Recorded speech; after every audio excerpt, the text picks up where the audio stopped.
We have the Board of Health meeting in order. We do not have to do the reading because the chair of the Board of Health just did the reading to open the meeting. Al, you look confused by that. Is that your head cocking because you think I should read it?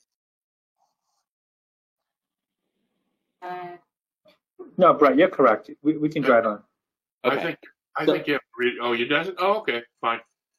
So the agenda for today for the selectmen meeting, which I think we know we're all here to discuss, is with the Board of Health and the Finance Committee to discuss trash and recycling, and also a recent item that's come up over the past 8 weeks or so around the town's option to opt out of state aerial spraying for insecticides. So we will talk about that as well. So I think we've got some folks here to talk about the trash and recycling. Al, I don't know who you want to hand it over to, but I assume there's some discussion that's going to be led by the Board of Health. You have to unmute. So folks, the way this works is when you're not talking, you should mute. And when you want to talk, you have to unmute. So familiarize yourself with how to mute and unmute so you can do it quickly. That's like a true computer geek. Oh, a picture of Steve. I'm impressed. Can you, Steve, smile if you see me, if you can. There we go. I think that's a smile. Anyway, the long and short of it is everybody. Hey, I can see you now. I'm unmuting to say hello. Okay, dynamite. The long and short of it is, you all know that what's going to happen is that we have extended our contract with Harvey's for 1 year in anticipation of trying to figure out what we're going to do about trash. Recycling is the issue. If we eliminate recycling and we just say that there's no recycling with Harvey, it's still going to cost us $77,000 a year for them to handle the recycling. So the long and short of it is, it's not canceling. It's not going to save us a lot of money. And then there's a $25,000 a day fine that the state can impose. Now, quite honestly, nobody has been hit with that fine yet, so it remains to be seen if they're ever going to do that. We have a small problem. Places like Springfield and other places have big problems if they start hitting them with fines. The other alternative is to eliminate trash pickup altogether and have each individual do their own trash. My gut feel and basically experience is going to say that if that happens, then we're going to have a lot of garbage on the side of the road, number one. And number two is older people may or may not be able to handle the budgeting issue of paying for trash pickup or getting their trash to a transfer station or wherever. Another alternative has been picked up as an idea just the other day. I think it was Paul's idea. You can shake your head, Paul, about starting our own trash pickup. Now, the wheelabator costs won't go away because we'll have to handle that. But we could buy a truck and hire two or three people to do that. It would increase the maintenance cost. Now, I got a ballpark on a used truck, garbage truck, that doesn't have the hydraulic pickups like the Harvey's trucks has, but that's like $100,000. If we pick up 3 people to handle it, it's going to cost us probably $150,000. That's including burdening to have 3 people to handle garbage. And we may need 2 trucks to do it. So in the grand scheme of things, the first year it would be probably, I'm saying, to get a truck equipped like we need it would probably cost us $200,000. If we need 1 truck, that works out to $150,000 a year ongoing costs, and then $200,000 in a loan to buy the truck or lease. I'm not sure how that would work, and these are ballpark numbers. And if it takes more than one truck, then we're talking a little bit more upfront money. And then the ongoing labor cost would be $150,000. We'd probably have to pick up another maintenance guy to maintain the truck, because if we're going to have it, we're going to have to it's got a lot of hydraulics and that kind of stuff on it. So it probably would cost us another $50,000. So the ongoing cost for us to have 3 people or 4 people on would be anywhere from $150,000 to $200,000 a year ongoing costs, not including the cost of 1 truck or 2 trucks. That's another alternative. So, and then we're still trying to get pricing from Berkowitz on what he would charge for pickup costs. He's trying to figure out what the additional cost would be per ton, per 700. He's saying 7 tons per truck. So, each truck would be able to handle 7 tons. He'd have to hire some people. So he's still doing the pricing on that. So that's kind of, where we're at. Fiscal year 2000 income from trash on 2020 was $265,000. Physical 21 date so far we've got 44,950. That's trash bags and that kind of stuff. A cost of the trash bags is about $32,000 a year. So the long and short of it is, there are a lot of different ways to skin this cat. None of them are cheap. None of them go without some ongoing problems. The other alternative is to set up a transfer station like we had before we had trash, a pickup, curbside pickup.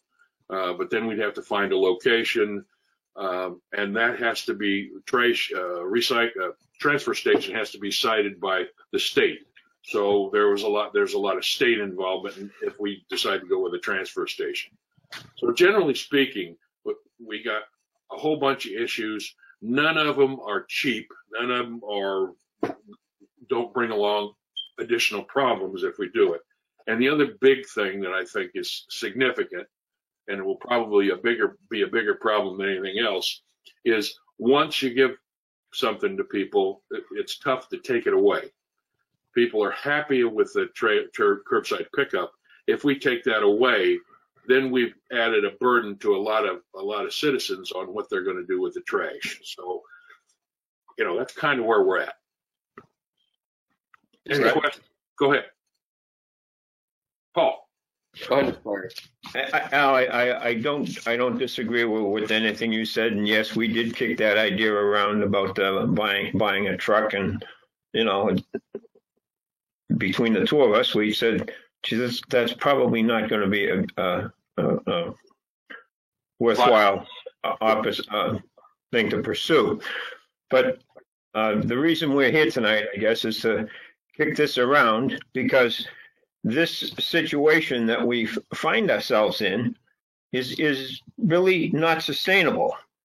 From fiscal 19 to fiscal 20, waste removal, which is both trash and recycling, increased by $127,000. And from fiscal 20 to fiscal 21, where we are now, it increased $43,000.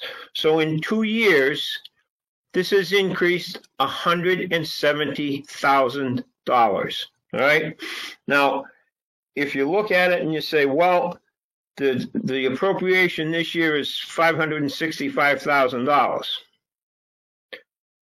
Okay, you can buy a truck and hire a couple of people for a lot less than $565,000.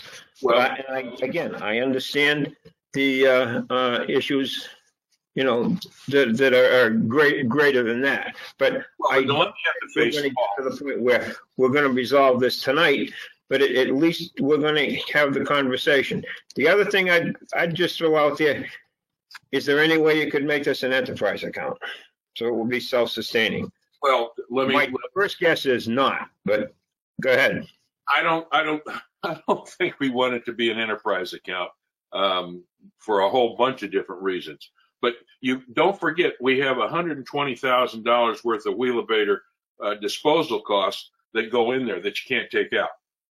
Okay, so when you say let's do away with it, you do away with it. But if we might find another solution, and let's say it costs us $400,000 in initiation cost, and then another $200,000 maintenance costs or people costs, we still have to add $120,000 to that. So really, the cost is going to be $320,000 a year. So you're right, Paul. We would save some money, but I'm not sure that that's a workable solution. No, I'm not saying it is, but I'm saying it starts the conversation to that extent, because when you have all these demands and everybody says they hearken to 2.5%, well, 2.5% is somewhere in the area of $550,000. And if you say new growth is $200,000, I don't think it's going to be much. I don't think it'll be 300,000. You're basically looking at a situation where you can only increase your levy by $750,000. Now, you got the big bite of that is the schools. Then you got these other ongoing costs that you have really no control over. The retirement went up 10.8%. Okay, and it's going to go up a little more next year because you're looking at another couple of retirements in the police anyway, and there may be another one out there somewhere. So all these fixed costs are still escalating, and we have no control over it. So, I wouldn't argue with that at all, Paul. You're right. I understand the Prop 2.5 issue, but when you in the grand scheme of things, if trash costs went up $43,000 this fiscal year, my suspicion is the big hit we took the first year.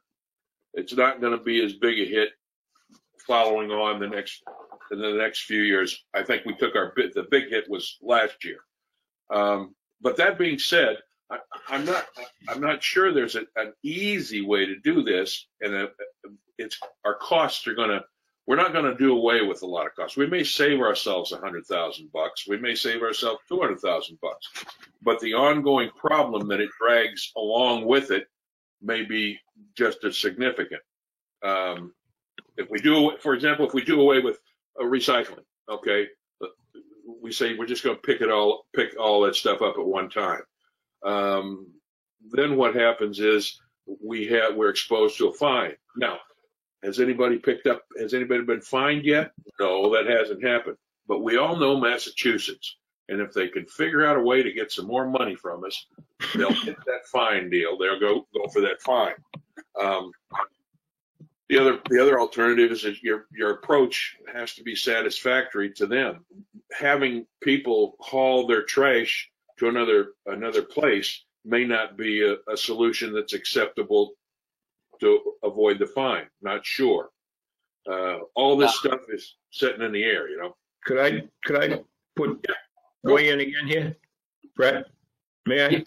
Yeah, you can weigh in. I would just recommend that we go around and hear from all of the board members from various boards and committees. If I can, Northbridge, as we know, Northbridge doesn't have municipal trash pickup. And I know Mr. Manager has had a full plate this past week, but he made some mention that he was going to try to have some conversation with the manager in Northbridge to see how they operated. So if I might, Derek, did you have the opportunity to look into that conversation with the fellow from Northbridge? Yeah, I can certainly speak to that if the chairman would like me to. I did speak yesterday with Adam Gaudet. He's the town manager in Northbridge about their trash and recycling program. So just kind of the long and short of it is that it costs a total of $7,500 for the town of Northbridge to operate their trash and recycling. And that cost is associated with the town of Northbridge entering into a contract with the town of Blackstone that manages all their recycling. And so how they've been able to operationalize that is they have, he said, approximately 3 containers behind the fire department. On Saturdays, Blackstone sends an operator to that location where residents in town can bring their recycling if they so choose to on every Saturday. And so the trash itself is it's a self-subscribe by the residents. They have 6 approved trash haulers in town. Those trash haulers are approved by the Board of Health, and it's given to the residents for them to enter into a private agreement for their trash removal. So it's that simple. I asked him about excessive illegal dumping, and he said he came from Spencer. He worked there for 10 years, and he doesn't think that Northbridge has any more illegal dumping than any other towns that he's ever worked in. And he likes this program. He compared to some other communities that he's worked in, because he said it basically the town is out of the trash and recycling business by going this route. He did say that there's only approximately 30 residents or thereabouts, so maybe 50 on the high side, that take advantage of the recycling component. And quite frankly, he thought that even that $7,500 was a lot of money to spend on recycling, given the very limited participation by town residents. Did you say 7,500 or 75,000? 7,500, so 7,500. Okay. And so as far as you touched on, Al, the budget, we spend after we purchased the trash bags, the tipping fees, and the contract with Harvey, we're hovering around $600,000 total outlay, and then we budget for approximately $215,000 in trash bag revenues. So the net cost to the town is, according to the FY21 budget, is approximately $385,000.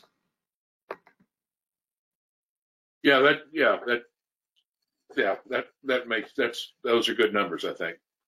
I think that our total outlay will probably go up another 50, just an educated guess, another $50,000 year after next, year 2022. Go. Anybody else have any comments? Yeah. Al, Rick McGuire. I heard your proposal for bringing on a couple trucks, and the other, a comment. I don't believe it solves the basic problem of your recyclables. We still have the problem that the countries that were taking it don't want it. So you're kind of left with a situation where maybe you cut a deal with Blackstone or the other community, and those 20 or 30 people in town that want to recycle can do it, dropping off at various places, DPW or some other location, and move from there. Having said that, with the cost involved that we have tied up in unfunded OPEB pensions, $7.6 million, and $10 million in unfunded pension liabilities, I don't see how we can add a single person to pursue this, because the costs are going to be on the benefit side and the pension side, not on the fees, the paychecks we give the guys weekly.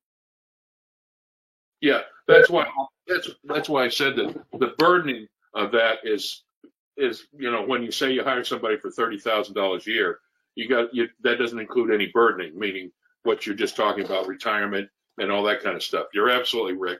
The costs are pretty significant on the long haul, because there's a lot of things that go along with it. So I wouldn't argue with that at all. There's some extensive costs that go along with that, not including you buy a couple trucks, you're guessing it's going to last you a long time, but weather and that kind of stuff may shorten the life of the truck. I don't think we'd want to buy a used one. A used one costs $100,000. I just saw the price on one. So, the cost on doing that would be significant, I think. And I think you're spot on right there. I don't think it's a viable solution, but it's one thing that was thrown up against the wall. You know what I mean? I think in a brainstorming session, it's a great option that's out there. We just need to discuss it. Yeah, no, I wouldn't. That's why we threw it on the table. Right, Paul? Nod. He's there. Oh, he's muted.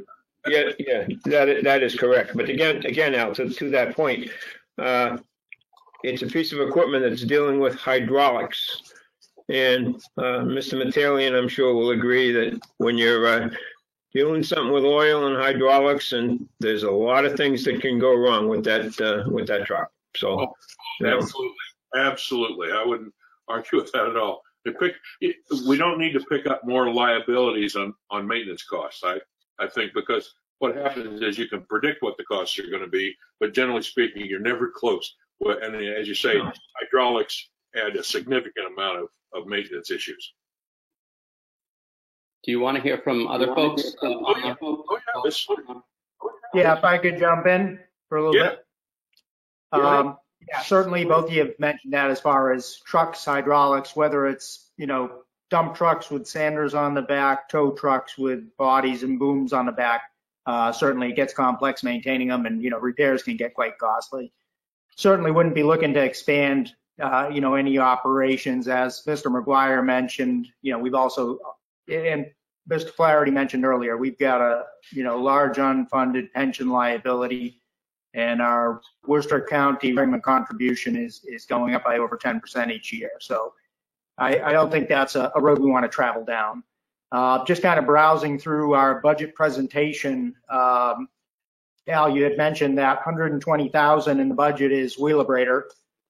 So it looks like that we kind of have that cost no matter what. We have to absorb that 120. Is that correct? Take a nod of that. Unless we cancel total. If we cancel, which what'll happen is we can walk away from it. We have to give 1 year advance warning. My guess is if we do that, they'll cancel us straight away. They won't wait the 1 year. And then we don't have the 120 disposal. So that goes away. But if you do that, then the option of getting a truck ourselves goes away. So we. There's an awful I think, I guess where I was going is just trying to capture all the costs involved, because on the other side of our budget, when we get over to the Board of Health side, there's also that trash bag expense side. So we pick up, I think it's 32,000 I saw. So realistically, the outlay right now to the taxpayers, according to my math, $597,000, which is that 565 plus 32,000. So it looks like that's kind of the number that we've got to try to figure out is, is that sustainable? No. That's quite right. No. So we collect, last year we did $165,000 in revenue from the trash bags. So No, I understand. I understand that. I'm saying the cost to purchase the bags. I know that we sell the bags, but we also have the cost to purchase the bags to sell them. 32,000. Right. So I'm taking that 32, adding it to the 565 on the previous page, and we got 597. So I guess the question is, if we get out of the trash business, as Derek had mentioned earlier, we have the revenue side of the trash bag revenue, which I think the projection was 232 or 235. It may be a greater number than that. But we also have to assume that by FY22, that 565 is going to go up again substantially. So I guess, what is the best way to circumvent this issue? If we have people privatize their own services, obviously this goes away. I guess the question is, does the Wheelabrator fees go away if we get out of the trash business? We have, let's just say, 4 or 5 vendors that we allow to come into town and provide trash service on a per household basis. If we cancel the trash service, the Wheelabrator cost goes away. But Okay. remember that $597,000, we assume we're going to make, let's assume $250,000. As opposed last year we did $265,000 in revenue. If you subtract that number from the 597, we're probably talking about the costs are about $250,000 out of pocket. Okay, and that number, About 350. I wouldn't argue with you, Steve, that number's going to go up in 2022. It's bound to go up. I think we took a hit the first year, 100 and whatever it was. This year it was 43,000. My guess is that it's not going to go. It's going to go up a little bit, but it'll be more like the cost of living kind of increase from year to year. That's an educated. So Steve, I'm not trying to interrupt, but the echo is coming from you not being on mute. So even if you just ask Al a question, I can't quite hear when you're not muted and other people are talking. But so just so you know, but you can finish your conversation with Al. I didn't want to interrupt you. Just wanted to let you know that.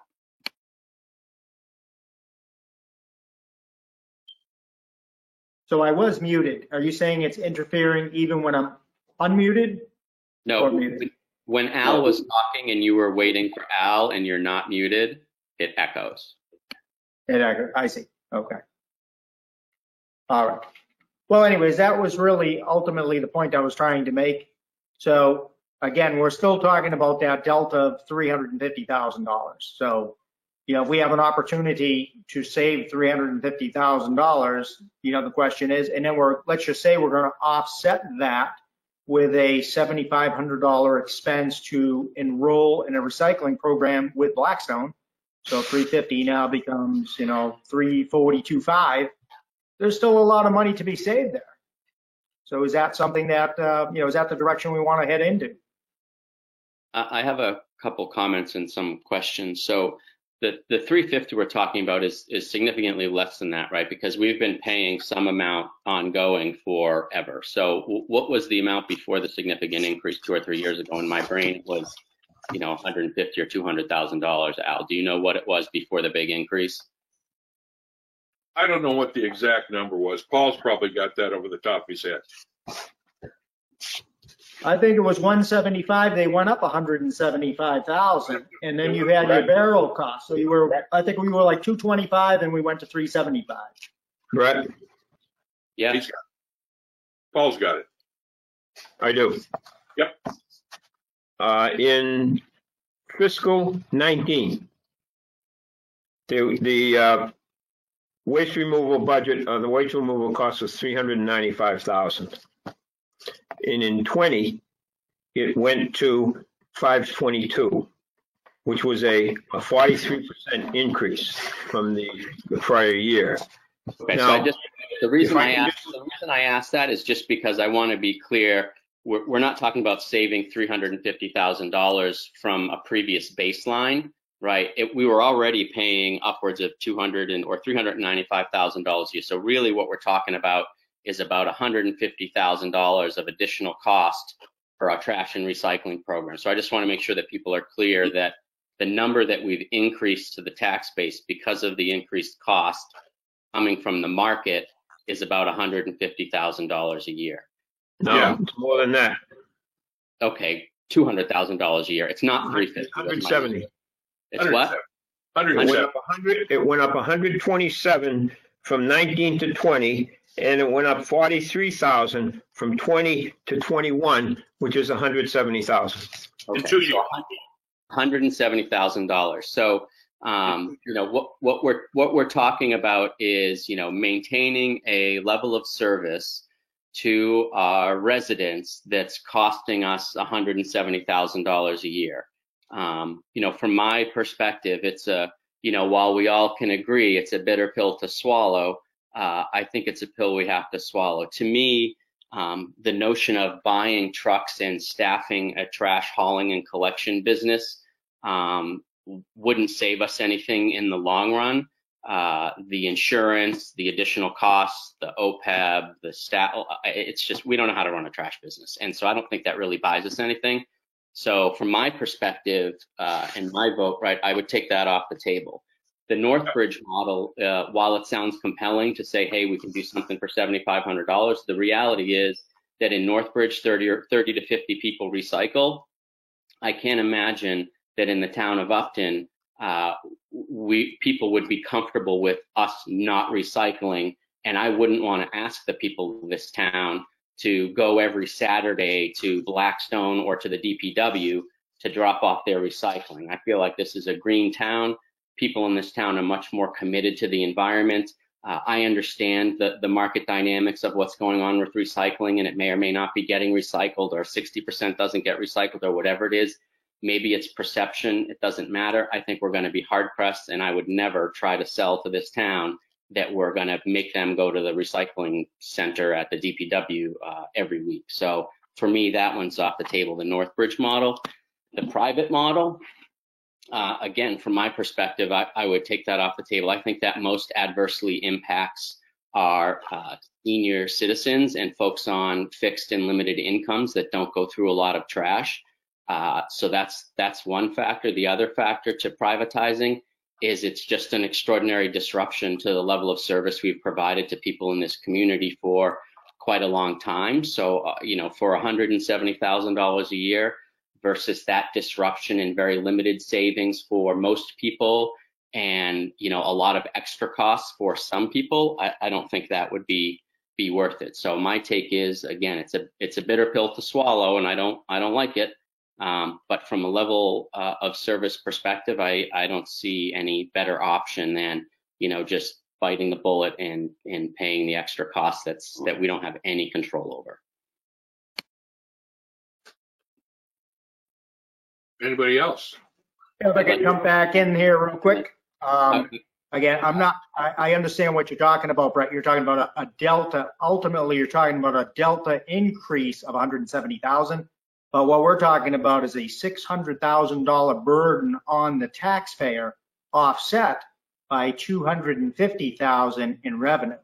So we are talking about a $350,000 loss that's absorbed into the tax rate.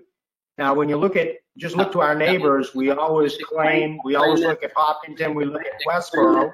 And if you look at Hopkinton and Westboro. Steve, yes. I don't mean to interrupt you. You're going to have to explain that math to me. Certainly. I gladly will do that.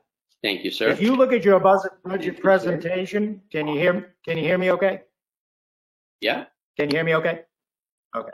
If you look at your budget presentation, you got $565,000 on your waste removal budget. Okay, that's the summation of the $120,000 in Wheelbrader and $445,000 in the contracted services. Gives you a total of $565,000. Then you also have the cost to purchase the bags. So you have your bag purchase cost that we are then selling to the residents. Those two numbers should add up to $597,000. For easy math, I've called that 600. I've taken the liberty to call it 600. So if we take 600, and again, we budgeted 232. I think Mr. Holman said we might have taken in 260, but let's just use 250 as a benchmark number.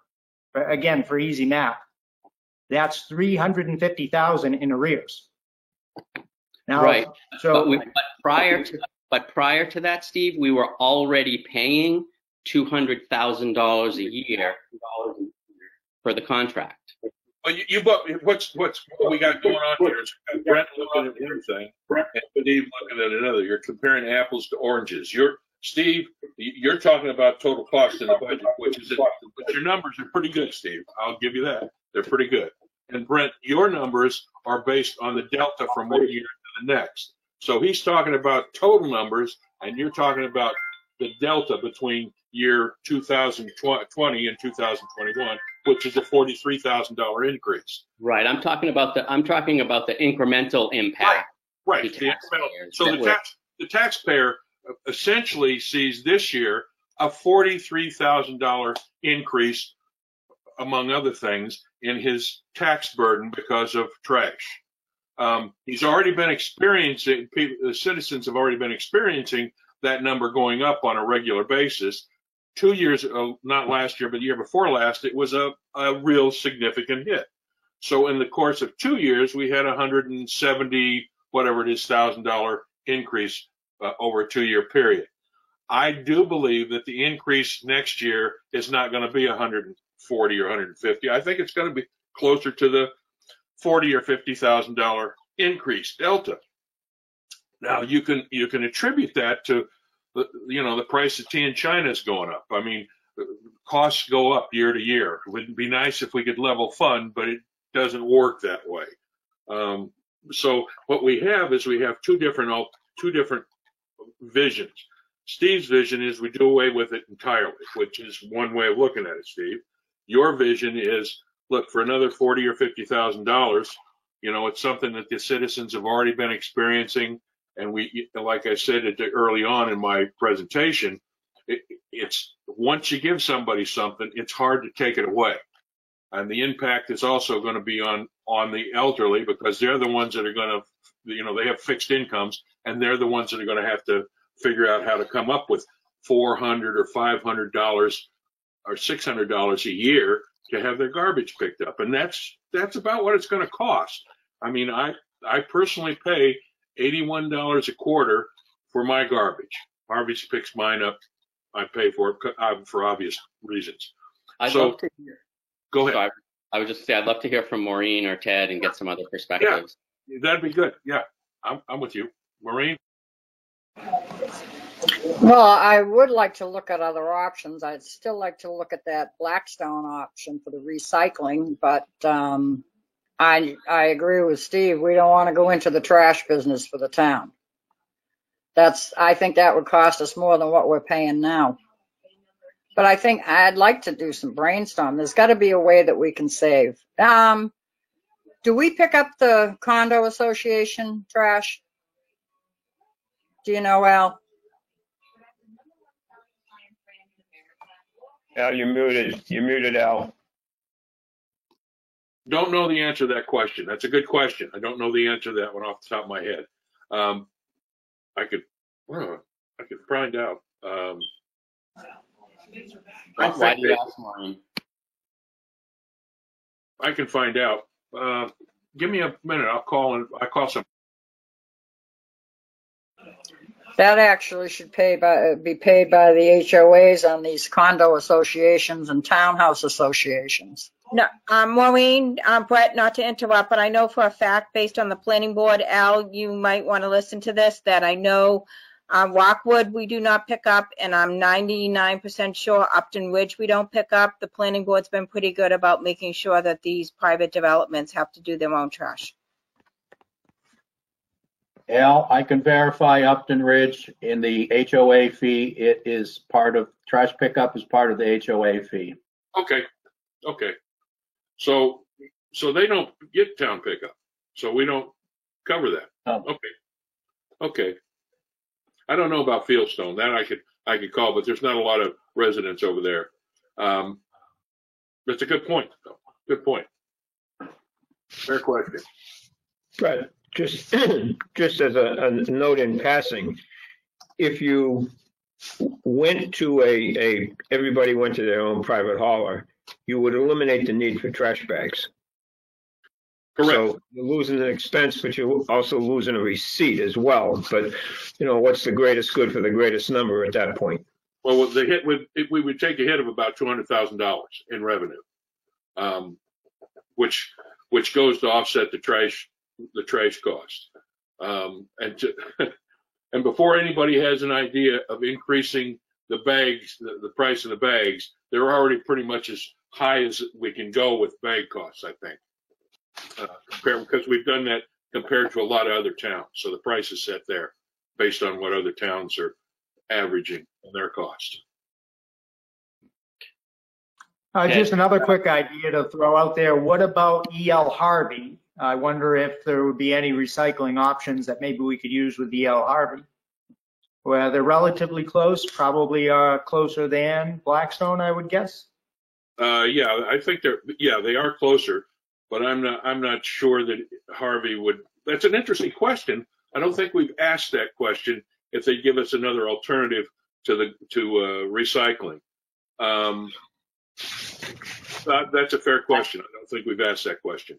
And I absolutely agree. It's worth asking that question. We should, do whatever investigation Steve and Maureen want, or anybody wants, frankly. But I'm pretty set. But The other thing I would add is that people in this town are very busy, and asking them to add to their Saturday mornings a trip to anywhere, whether it's Blackstone or the DPW or EL Harvey or anywhere else, is quite a burden for families that are running around on Saturdays, on Sundays, on Friday afternoons. So I know that's not everybody, but my guess is that it's anybody that's got children under the age of 16 living at home. It's going to be a real challenge. And most people that I know, even my parents that are, nearly 80 years old, are very busy on weekends visiting and doing other things and don't want to spend their time driving to do recycling. So that's something. Brad, if I could just point out, if I heard Derek correctly, the Blackstone option, they have a roll-off containers somewhere in the town of Northbridge, so that the resident just goes to whatever location that is. They're not going to Blackstone, they're not going to Westboro, they're not going to Hopkinton. It's happening just within their town. So right, so they'd be going to the DPW and up, and so that, I guess that's I hear you completely. But even to put something and drive to the DPW, I would make the same argument. Well, the other question you have is the other issue that you have to deal with is if there's a roll off, then that would I would think would be called the transfer station. I would think that's what they'd have to do. And that has to be cited. If it's transfer station, it has to be cited by the state. So there is a certain amount of stuff we have to go through to cite that, to get a transfer station cited. Now, I don't know if that's what they're calling it, but that'd be my guess, because that's what we remember when we had a transfer station back in the olden days. We had a transfer station. We do that. Is that real? You mean 20 years ago? I don't know if you're speaking for the board or not, Al, but I'd love to hear from Ted if he would like to share his perspective. Well, I'm kind of in favor of the Northbridge plan to a certain extent. The problem that I see is that if we save the money, we're not going to save it because it's going to be blown on something else. So the thing with Harvey authorizing a different plan for recycling, if you were charging $100 a ton, would you offer a different plan? I wouldn't. And the other thing is that Harvey doesn't want to take the trash to Wheelabrator. Now, there may be a thing with him that I don't know what the savings would be, but there may be a thing with him that it would be so much a ton less if he takes it to his place and not to Wheelabrator. That's a question that's another question we need to ask Harvey's. We should ask that question of Harvey's. I suspect one of the things that we need to do is we probably need to sit down with Harvey's again and go through this eye to eye, see some alternatives, and that we can do that sometime in the next couple of weeks. I think. What do you think, Ted? Well, what happened is that the town of Natick and the town of Clinton were both going to Wheelabrator. Now they're going to Harvey. So there has to be some incentive for them not to go to Wheelabrator, whether it's time lost at Wheelabrator or whether it's a cheaper price from Harvey. So, like you're saying, we should check into it. Yeah. It's an interesting question, Ted. My suspicion is because we have been tied to Wheelabrator for a long time, because at when we had the transfer station, we hauled it to Wheelabrator. So my suspicion is that the price is the price, but maybe Harvey's is getting a quantity discount, so to speak. We can find out. That's a question we can ask. Well, I'm sure he does. Like if we're telling Wheelabrator that we can bring them an example, 100 tons a week. And Harvey's saying to him, well, I can bring you 75,000 tons a week. Yeah. Who's going to get the cheaper price? Good point. Good point. Now, the downfall is that if you go with Harvey and you don't stay with him for the length of the Wheelabrator contract, what we still have is what happens if you try to go back to Wheelabrator? Right, that's exactly the case. If it doesn't work out, then we have an exposure that we're going to get, because we have been with Wheelabrator for, how long we've been with Wheelabrator, Paul? Since they started, as I recall. So our price, it's got to be 30 years or more. Yeah, I think we have a good price. So, and so we've been with them a long time. And you make a valid point, Ted, that if we go away from Wheelabrator, cancel the contract, and then go back, we're liable to get hit with a bigger charge. So that's something to consider. So is it worth us capturing what we think the next steps are? Because I think, this has been a very good discussion and dialogue. It's very similar to the one we had a year ago and 6 months ago. And my guess is that whatever we end up with collectively, or the Board of Health ends up with as a recommendation or options, is going to end up having to go to town meeting either way.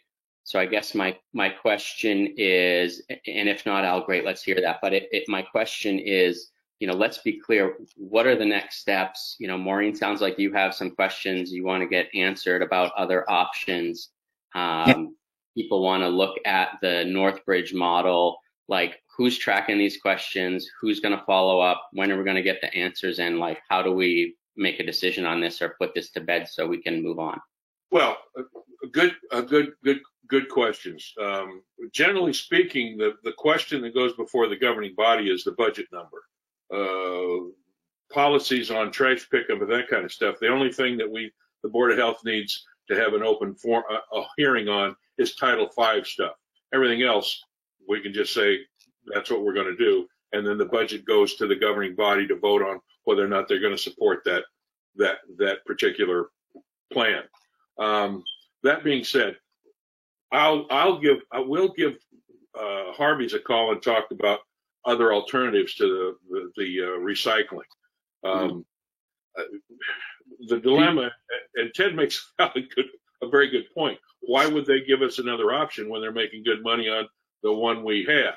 Yeah, I think any negotiating we're doing on the margins, right? Like, we're not going to go save $100,000. So we might save $5,000 here, $10,000 here. We should absolutely press for every dollar we can get. Never dispute that. Yeah. But that said, do you have a sense, Al, from the Board of Health perspective, what at this point, knowing what we know, what you're biased toward or what you'd lean toward as a recommended solution? And I think, it sounds like the Board of Selectmen still has some questions. I think we know Steve's, well, I don't want to speak for you, Steve. So certainly I know my position. I think I've made that clear. Maureen, sounds like you still have some questions you'd want answered before you could make any kind of position statement. Steve, I don't know if you're sort of set on your position or if you'd want more information. But we should try to just like wrap up our perspectives. No rush, but we should try to move toward that kind of a conclusion. And Paul, I don't know if from a FinCom perspective, you have a sense of, where you guys would land. Well, I've only got Mr. McGuire here now, and so I think we're basically, and I'll let Rick speak for himself, but we're just trying to see if there is a better option. Okay. And if I might add, while I have the floor here, since the trash removal is within the domain of the Board of Health, I would suggest that it's probably, not to throw Al and his associates under the bus, but, if they could make a diligent effort to reach out to whomever they have to see how this is being done. We have, by the way, Paul, we have been doing that. We've been back at Harvey several times. Berkowitz, as I said, we're trying to get I've got several emails going back and forth with Berkowitz on what he's trying to find out what the price would be for him to pick up trash here in Upton as an independent hauler, to pick up a contract or whatever. So believe me, the discussion we've been having has been something we've been going back and forth with a lot of different people, and we've bounced this idea a lot. But wanted to wait until the the three groups or three committees could kind of get together and throw a bunch of stuff against the wall and see if anybody else had any great creative ideas. But at this point in time, as I said, we'll go back at Harvey's. I think we're going to see in 2022, we're going to see another increase. Yeah. I think we'd be naive to think anything else. I don't think it's going to be as significant an increase, but we're going to hit an increase. I don't think we've ever had a year that we didn't have an increase in everything. Right. And I mean, in defense of the Board of Health, right? Like there's no magic here, right? Like this is, you know, we're being asked to pay our share of the increased burden that's being placed on the companies that are providing services to us. So this is just an expense that's rolling down to us. This isn't a problem of negotiation. This isn't that we're not getting the best contract. This isn't that there's a monopoly. This is just, you know, market dynamics, macroeconomic issues we don't have any control over. So, you know, it's not ideal. Nobody likes it, but this isn't a negotiating problem or a finding the right vendor problem. This is a systemic problem that, you know, there's no magic solution for. Quick question, Derek. Someone mentioned changing it to an enterprise fund. Rocking the boat. Derek, rock the boat. Come on, I'm getting seasick. Changing it to an enterprise fund. If that's the case, if we do that, my understanding of the way an enterprise fund would work is that everybody would have to pay a certain amount for trash pickup, you know, to feed the monkey, so to speak. Is that the way it would work if we did it with trash, Derek? No, the enterprise fund would be, you would have to develop a budget, and we basically would charge the users to fund that budget fully. So like our sewer enterprise, right? Yeah. Technically, you really should only be charging those residents that are on the public sewer system that charge. You know, I know in this town, because there's not enough users, we try to subsidize that with some of the tax levy. But you can tell in the next couple of years, we clearly weaning ourselves away from that, because that's a true enterprise fund where it's funded 100% by those users. And in this case, that would be the same situation. So we would have an enterprise trash program. We would have to make up the difference of approximately $350,000 would have to get spread over those individuals that participate in the Harvey contract program. Yeah, well, and that's what I thought would happen. So then what happens is you have to have people participate or not participate, and so then their monthly cost would be driven by the number of participants. So if everybody in town participated, then there would be a certain fee. But if only, say, 25% participated, then the fee would be significantly more per user. So that would be, what that would do is it would create even more of a hardship on the people that are on fixed incomes, because guys like me would say, I'm not going to pay any money, and right. Paul wouldn't pay any money. And so those of us, and so what happens is, like the guys that Rick is talking about, those different places where they wouldn't pay any money. So now the number of people participating would drop down significantly, I think, and now the cost would go up for individuals. So individuals will be their best choice is to contract independently for trash pickup. I would think. So I don't think an enterprise. I don't think an enterprise solution is a viable solution at all. I really don't.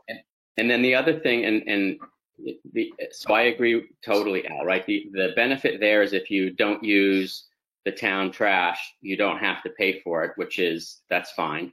You invite all these private haulers in, so you lose control over when people are coming to do trash pickup. So you have private haulers running around all the time, which I think is part of why we went with the model that we have now. But in addition to that, to your point, Al, that again presents an excessive burden on people that don't use much trash, right? Because if you go in enterprise fund, those people that use a bag of trash, a month, are going to either have to go private, which is going to be significantly more than what they're paying now, or their costs are going to go up significantly because we're going to be pulling in all the additional costs. It's now subsidized by all of the taxpayers just to those individuals that are using trash. So again, those senior citizens that are using a bag of trash a month would be paying significantly higher costs. Yeah, I mean, you know, we have kind of a conundrum here. We have people who, we have a split that, you know, we have people that are very, very conscious about recycling. We have a group of people who probably could care less one way or the other. And then we have a group of seniors, people who are in town who are on fixed income. So we're not talking about one particular group of people. We're talking about a lot of different factions, but I think I spread it into 3 different factions that really, really control or have some input on our destiny on this one. My own personal opinion is that in the grand scheme of things, it's a lot harder to take stuff away from people when they got it. You know, and so taking away trash pickup for the sake of a $40,000 or $50,000 increase every year, you know, I'm not sure that that's a place that I think we want to go. And believe me, I've got no skin in this game because I pay for my own pickup. So I'm just looking from a standing back and looking at it in the cold light of day. I think, you know, really. Now, if the increase was $120,000 every year, then I'd say, man, we got to figure something out. But 40 or 50,000 every year is almost a cost of living increase or services increase, I think. That's my gut right now. But there are a lot of questions that we still have to ask. Derek, if I may, Derek, are we missing anything with regard to that enterprise account? Sorry, you heard my recap. I just want to make sure I'm not misrepresenting anything that. No, ultimately the issue with the enterprise account is that unlike water and sewer, when a home hooks up, you charge them a fee. With trash, folks can opt in and out, so you really never know who your users are going to be year in, year out. You know, we could have 200 folks sign up in year 1, and then because of the excessive costs, 50% of them drop off.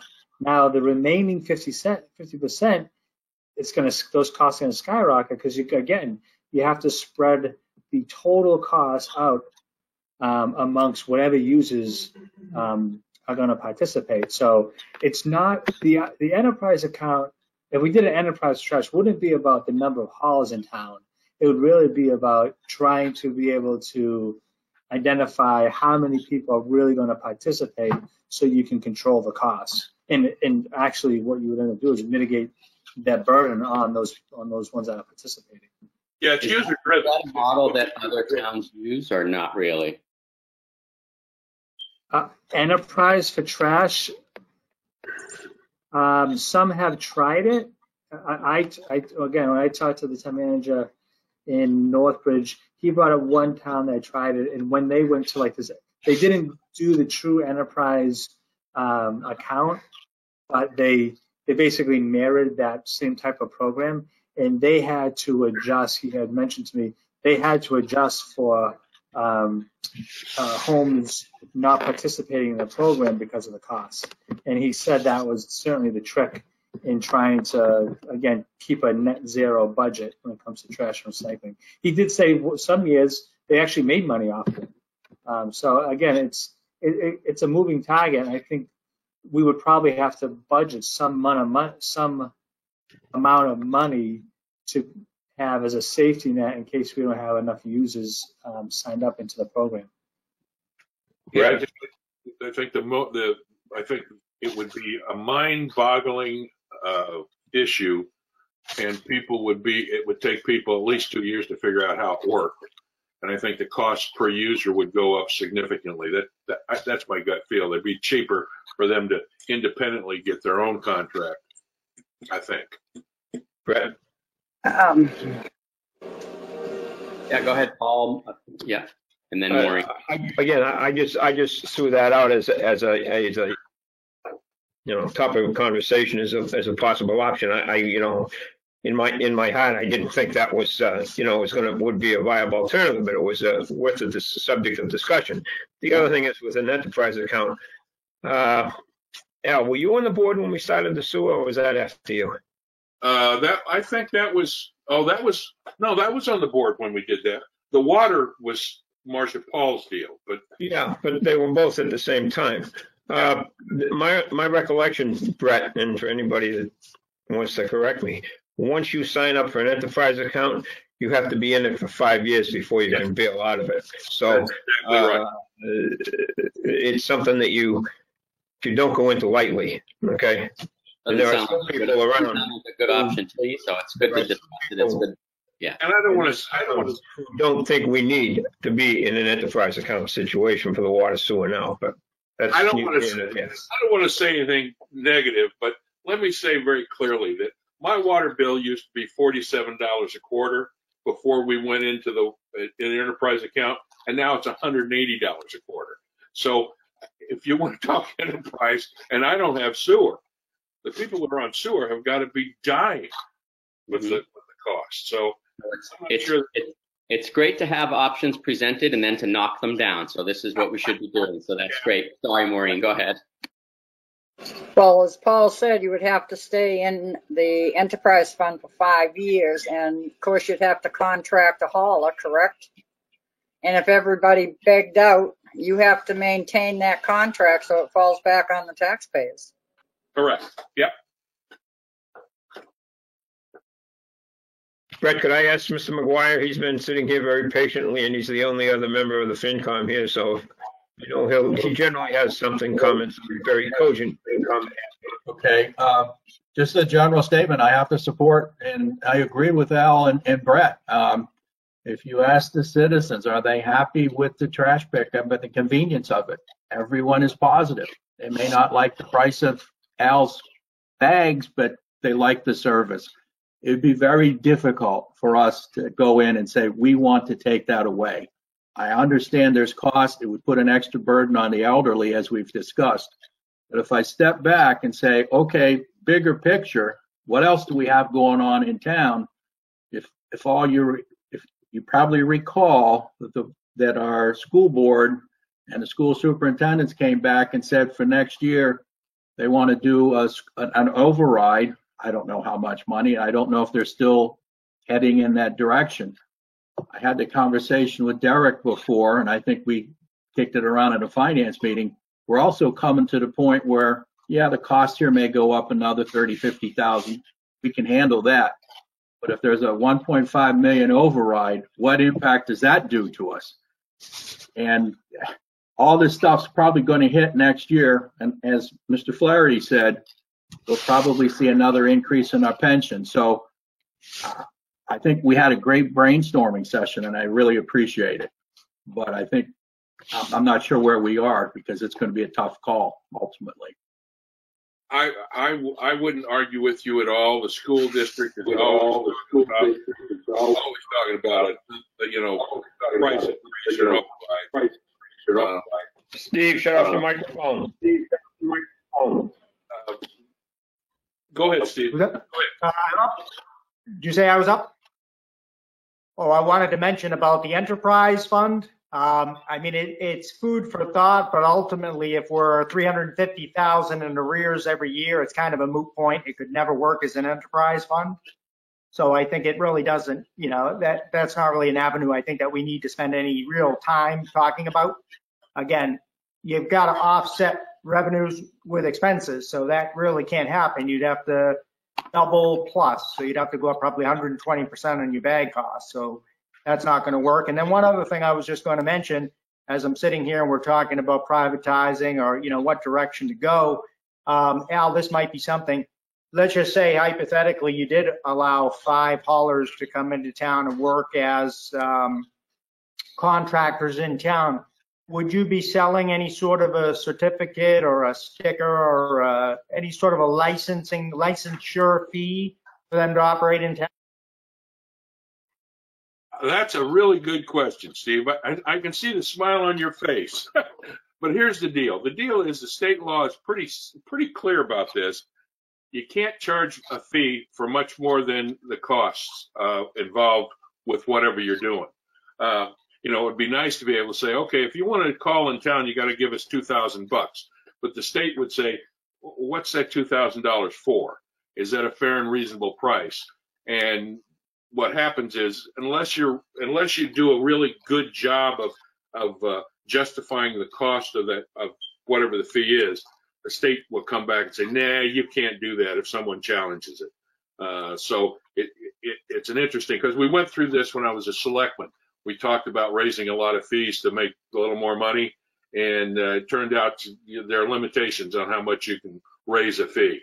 But it's a fair question, Steve. We could charge a basic license fee for, you know, $35 or $40, something like that, but not enough to make any offset. It'd be more of a, you got to check with us before you start hauling trash kind of thing. That'd be about all we could do, and answer your question. So if nothing else, clearly we're going to have to revisit this conversation, but if nothing else, maybe we can make our next conversation even more efficient than this one. Should we I think there's a couple of things we can just, as a group of 3 boards and people, just take off the board, right? So clearly there's no support for creating an enterprise account, right? So we agree with that. Nobody thinks that's even viable. And I think we're saying the same thing about buying trash trucks and hiring people. And again, great ideas, just things to brainstorm, but I think that we've effectively knocked that off the list. Is there anybody that would disagree with knocking that off the list? Paul, you're very stoic. Is that yes off the list? You don't care? You're on mute. That was a Navy salute. Okay. It's not feasible. It's not viable. Yep. So I'm just trying to make sure that next time we get together, we don't rehash conversations we've already had. So we won't talk about the town buying trucks anymore. We won't talk about the enterprise fund. So, I don't think that, I trust the Board of Health and Al to negotiate the best price and getting the best contract, and whether it's Wheelabrator or E.L. Harvey or whatever that is, that's so I don't think that's part of what we need to discuss. So I guess it comes down to what we're really talking about.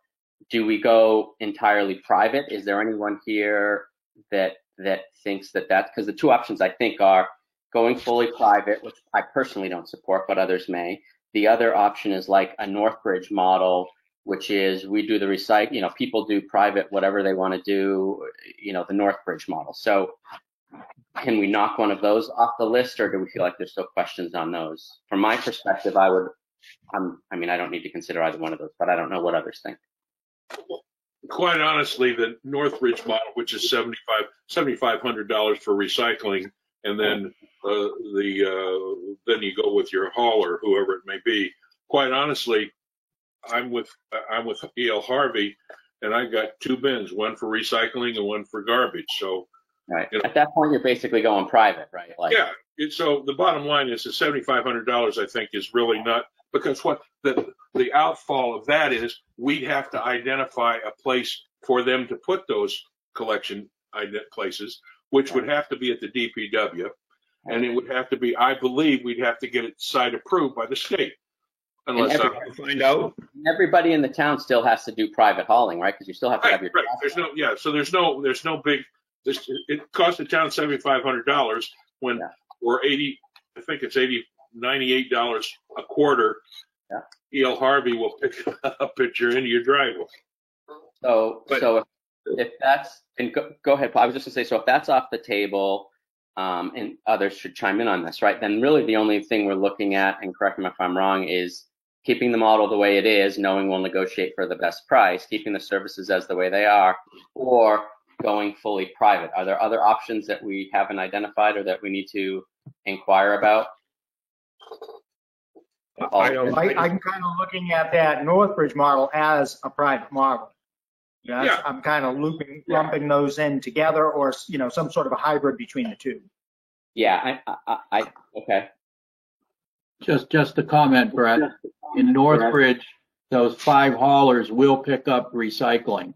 Right. They were doing trash once a week, recycling every other. A new competitor came in. He's offering recycling every week. So they'll pick it up right at your curb. Exactly. So I don't know that there's any advantage. I don't know that there's any advantage to what Northbridge is doing over just private hauling. Is there, Derek or anybody else? I don't know what the advantage of that is. No, They have private haulers. yeah, and that's what we're talking about. As I said, for whatever I pay every quarter, I have a recycling bin and I have a garbage bin, and I roll it out to the end of my driveway and they pick it up. Right. Well, Brett, I know you want to wrap this up, but No, I just want to try to not rehash the same conversations next time. you're talking about the recycling. I've done business with Berkowitz for almost 30 years. You don't have to separate anything. He takes everything, at least for my stuff. Yeah. So, So what is the $7,500? Like, what's the advantage to what Northbridge is doing? Because if we can just eliminate that and only talk about private, then I just think we eliminate confusion next time we all talk. So we can say, hey, we're considering keeping it the way it is or considering going private. That simplifies the conversation. Derek, what is your thought on the Northbridge thing? Is there a benefit to that? Yeah, so I don't know the history behind why Northbridge found the need to have to enter into a contract with Blackstone. I do know Blackstone is a regional recycling center, and they offer this service to multiple communities. My guess is that, so as you all know, there's a state mandate that requires municipalities to offer, it requires municipalities to have recycling in their communities. And so to me, this recycling center contract with Blackstone is a way at meeting that state mandate. That's my personal opinion. That's why towns are doing that. Got it. So that's just a way to get around the towns need to have a recycling program requirement from the state. Okay. That's why that makes a valid point. So for $7,500, they have a recycling program. But again, so that's good because that's clear then. So basically what we're talking about, and we can narrow it down, is leaving it the way it is, or going with a private model that includes a recycling container for $7,500, so that we can get by the state mandate for recycling. I think you're spot on, Brett. I think that's it, Brett. Okay. There's one thing you're forgetting. What's that? Wheelbarrow. Well, Derek said that there was only a very small percentage of recycling in the town of Northbridge. So if your recycling goes way up, they're not going to do it for $7,500. Valid point. Yeah. I think that's a valid point. Absolutely. So with that, is there, are there folks here that feel strongly that looking at a private option is something we need to pursue or bring to town meeting or investigate? I certainly don't. I think that, there's just too much burden on taxpayers. There's too much burden on people's lifestyles and quality of life to ask them to do that. And it doesn't save people money. So that's my perception, but I don't know, again. Brett, one of the things with the private model is you hire the hauler and they take your recyclables and they take your trash once a week in Northbridge and in other towns. Trash bags. And you do not have to buy trash bags. That's true. The dilemma we face, really, it boils down to one of two options. One, keep it the way it is and assume that we're going to have an increase every year, or go to a private model. And quite honestly, I personally don't support a private model because it puts a burden on seniors. But on the other hand, I can't argue with Steve on the tax impact. I mean, taxes are going up and getting crazier and crazier. So what we have to do is we have to figure out where the trade-off is. But my own personal opinion, and I've got no skin in the game, is leave it the way it is, and see what happens, and keep pushing it down the road. It may come to a point where we have to do something. And that may happen 2 years out because the cost of recycling may go through the ceiling again. Or the marketplace may be entirely different 2 years from today. You don't know. No, totally agreed. It's extraordinarily frustrating that we have to absorb this. I think we all, certainly Steve, I agree with you. I think we all want to do everything we can to lower taxes for people, and there's, there's a lot of people in town that we hear from that are very conscious about taxes and see that their tax bills have been going up and are letting us know they're struggling with that. So it's a very unfortunate situation we find ourselves in. But I tend to agree with you, Al, completely. Yeah. Can we be clear on something? That this, whatever amount of money that we're spending right now on waste removal, let's put on our big boy and big girl pants here. This money isn't going to go away. This money you're not going to save this money. This money is going to be diverted elsewhere in the municipal budget. Okay, let's just be clear on that. Big boy pants. I like that. You're right, Paul. You're absolutely correct. Every time not if Steve and I have anything to say about it. Pardon? Not if Steve and I have anything to say about it. The problem is that. Well, I mean, obviously, we know expenses keep going up every year, but if that $350,000 can be saved and again reallocated to other aspects of the budget, in theory, it may be $350,000 that you don't have to. Not that you're going to save it, but it may be $350,000 that you don't have to raise and appropriate. Well, it'll be spent. But anyway, I think at this point, just to wrap it up going forward, I think, again, Derek made a good point. Does that dumpster at $7,500 or those recycling containers at $7,500, does that fulfill the state requirement? That's one question. And then as Rick had said, if many private haulers, trash haulers are offering recycling pickup, say on an off day or on the same day, does that also satisfy the same problem? So I would recommend that we keep everything in play at this point, other than, as you said, Brett, certainly we take, investing in the trash business and buying trucks and hiring people, we take that off the table. And we certainly take an enterprise account off the table. But I think that for now, it'd be a good idea to keep those three options open, which is, again, keep it as it is, Northbridge model or a full private model. And again, I'm not saying that I'm 100% one way or the other. I'm just looking at that, that taxable delta. Yeah, that was going to be my question, not to put you on the spot, but to see if you had a sense one way or the other. But those are the open options. I just didn't know if you were sort of leaning strongly one way or the other. Maureen, do you have a sense, or do you need more information whether you're sort of thinking private versus keeping it the way it is? Just a gut sense. We're not taking a vote. We're just doing sort of a pulse check. No, I think for now, the way it is. Okay. We go for the way it is, maybe a year or two. Okay.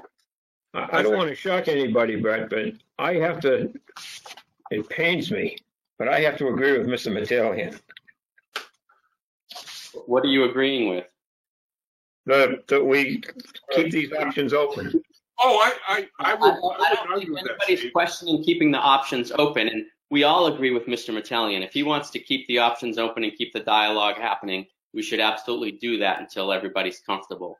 But it's nice to see you agreeing with Mr. Metallian. Hopefully that makes it into our local newspaper so that we can memorialize that for the world to see. That's a sign. Hey, wouldn't that be something if they actually spelled Flaherty and Metallian correctly? That would be something. No, don't Gotta get a cheap shot in Al every once in a while. Come on, Steve. You're trying to give me. It's the big one. It's the big one. No, I think Brett, you're spot on. I think we need to keep those three options on the table because if we take them off the table, then we're limited in what we can do. I personally think that another year we're going to be sucked into another year again. I really think that we need to be sensitive to the increase. If the increase is $120,000 to 22, then we got another issue. 43, come on. And I think it gives us a little bit of time to sort of continue socializing it and talking to people, because now it's a little bit easier or clearer of a conversation, right? Like, do you think we should go private, or do you think we should keep it the way it is? That's a pretty easy conversation to have with somebody because of the conversation we just had about all those options. So I know that'll make it easier talking to friends and family and constituents and folks around to sort of give them a choice and just see what folks To be think. consistent with what Paul always says, is when all the smoke clears and we ask what people want to do, there'll be 50 people maybe that show up to have an opinion, and everybody else will just live with it. Right, Yeah. Paul? No. Maybe not even 50.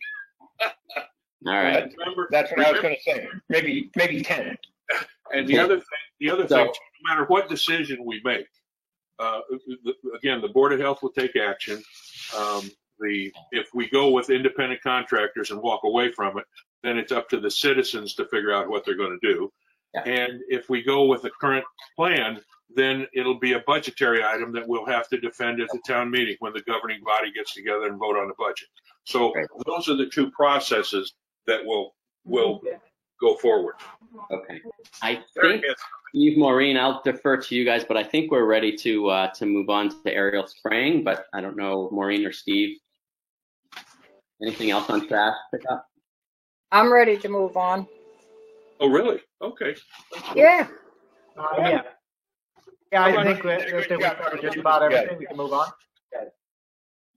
I will let Derek go for this one because his interpretation of the regulation and my interpretation of the regulation that was the bill or action that was taken are the same. Essentially what it says is that two things have to happen. You have to submit a form and fill it out on including your plan that you have to mitigate the mosquitoes, the mosquito mitigation program. My guess, not a guess, they haven't come up with a form yet. They haven't come up with a way to a form to submit.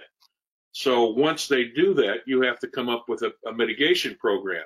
We currently have no mitigation program. We said, please watch the water and that kind of thing. But, we put some stuff in the yeah, there you go. Oh, who's sharing it? But in any case, the bottom line is, go on, scroll down. Who's doing this? This is me. Oh, Derek. Derek. Okay. All of a sudden I got this stuff showing up on my screen. The bottom line is, before anything else happens, we have to come up with a mitigation program or plan. And then the State Board of Health has to determine on whether or not that's an acceptable plan. So when all the smoke clears, we'll have to come up with some sort of plan that includes spraying off the back of pickup trucks, the ability to option out, those kind of things. So to say we're going to send a letter and say we don't want to do it really is not consistent with what this bill says. The bill says you got to have a plan. I think it's down further, Brent. Yeah. Derek is scrolling. Thank you, Derek. Derek, yeah, scroll down. I think it's further down where it describes it. Yeah. And so I think that's right. I think when we first started having this conversation, the end of July, it was just when this legislation came out and mentioned that towns could opt out, but they were pending the requirements. And then since that conversation, these requirements have come out, which indicate that, you can the only way that the state will allow you to opt out is if you have this process in place. Let's see that it's got to require municipalities to have their alternative mosquito management plan approved by the department. So I don't know what, if anything, is included in that, but I think clearly in order for us to create that plan, we would need a group of people that would be interested and have the time and ability to craft that plan. And I don't know if that would be the Board of Health or whatever. It's clearly not the Board of Selectmen. So I think the question here, and it's not just a letter. So the question is, do we have any interest in asking a group of people to create one of those plans, or do we just not, right? Those are sort of Well, here's the deal. The deal is we put this on the town meeting, and the Board of Health's not going to do this again. We've done it twice over the course of 3 years. We're not going to do it again. The solution to this was the district spraying organization that we could have joined for $50,000. Now, in that plan, you can opt out. They don't spray from the air. They spray from trucks. They drive around. They put larvicides in the waters to eliminate the reproduction and the mosquitoes. And they do the testing. In other words, all we do is say, no, I don't want you to spray at my house. But other than that, they take care of everything else. They do the measurements, they do the sampling, they do all that stuff. That's the kind of plan we'd have to put together. It doesn't mean you send out little flyers say don't let water sit in your front yard or in the bird feeders. There's more to the plan than that. So what the state is doing by default is forcing every community to look at mosquito abatement in a more organized manner, and to some extent is really saying, hey, you should join some of these organizations that do that kind of stuff. If you drive through town, you will see lots of people have sprayed their yards. So, the long and short of it is that we have a situation where, yeah, we got to come up with a plan, or we join the central organization that we talked about the last 2 years. But the Board of Health's not going to go down that road again. That'll have to be supported by the Board of Selectmen. That's my opinion. What do you think, Ted? Yeah, I don't know that there's anybody on the board of, so Steve, Maureen, I'll ask you this. I think it's been very clearly stated by the community and by the town that there's no interest in subscribing to any kind of annual spraying right? Like, we know that. So I don't think anybody's suggesting that we go back to town meeting and ask that same question. I think the point I was making was, do we have a body or create a, whatever you want to call it, a mosquito control board or some group where we say, hey, all right, look into this legislation, track it, what are the options? Obviously, Al, the one you outlined is a plan like that, Central Mass organization, but maybe there's something that we could do in lieu of that, or alternatively that is less impactful, or overall has less of an impact, or less concerned by people that are concerned with the aerial spraying, a plan that's put in place, right? Suckman's not going to create that plan. The Board of Health isn't going to create that plan. So I think that's probably the only thing that we'd be considering. Well, on this particular issue, you and I would not agree. The board at the governing body at the last town meeting voted not to spend the money to join the organization. That was what was on the warrant, not whether or not they wanted to spray, but whether or not they wanted to spend the money to join that organization. Yeah, I think that's semantics, right? People were there because they didn't support spraying. I understand what you're saying in terms of the letter of the legislation now, but that wasn't what people were voting. And to say that the voters didn't want to do it is not an accurate statement either. I guarantee you that there's more spraying signs in town right now than the total number of people that showed up at the town meeting. So I love getting you worked up. Yeah, well, here's the problem. The problem is Triple E is a significant illness. 50% of the people or more, it's almost a fatal disease. It's worse than COVID. It's worse than the flu. And to take a laissez-faire attitude about protecting the citizens. But remember, I'm on the Board of Health, and my job is to protect the health and welfare of the citizens. So then you would support creating a mosquito control board to look at putting together a mosquito mitigation plan. Is that what you're saying? Absolutely. But I guarantee you it's going to have spraying.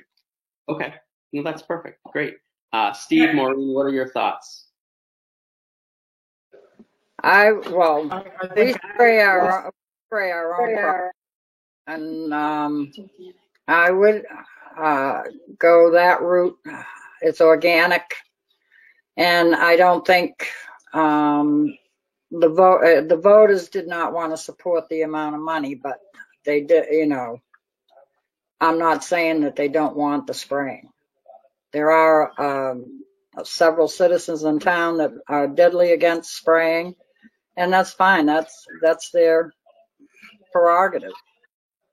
But I believe in the spraying. We spray here with the organic spray, and we have to because of all the horses we have. So I'm in favor of it. So, yeah, I mean, my thoughts are, I'd like to have a little more time to read this document over, but I mean, it sounds to me, obviously we can't pick a fight with the state, but the voters have spoken loud and clear, whether or not, I really don't think it was the dollars and cents. I really believe, I don't like spray, if I'm out somewhere and there's mosquitoes around, maybe I'll spray some off on my arms or something like that, but I do not believe in community-wide spraying. There's 1,000 things that can kill you, and you just can't protect against all of them. I would Mosquitoes, just let me just finish my statement. Mosquitoes are one of those things. Yes, they're dangerous. Yes, it's a nasty disease. Yes, it's often fatal. I understand all those things, but the voters have stomped loudly on the floor, and I've got to go. They're my boss, so I've got to go with the voter. I agree with you 100%, Steve. I couldn't agree with you more. So Al disagrees, I think, but I totally agree with you 100%. Both of you are confusing the voters with the governing body. The governing body voted not to do it. The voters have not spoken. That's the mess. Okay, every citizen in town that's registered. The governing body are the people that show up to the meeting. And you guys got to know the difference. If you want to find out the voters think, Al, come on. I really think people think the less chemicals, the better. I think that's what people's thoughts are. And when you look at the outrage just regarding vaccinations, I mean, I don't know. I don't know what's enough, what's too much. I don't know. But, right now, I understand mosquitoes are dangerous and all, but it's really very, very low on my radar. Yeah. So I guess my question with regard to the document is, does the document say you have to monitor mosquitoes, or does the document say that you have to absolutely spray for mosquitoes? No, if you have to spray for mosquitoes, then they've ultimately circumvented the vote that our governing body put forward the last 3 out of 5 years. It just says that you have to have a plan. It just says that you have to have a plan. That is approved. The plan could be we're not going to do anything. That's our plan. We don't know if the state would approve. I'm sure the state wouldn't approve that, but the fact is we don't know.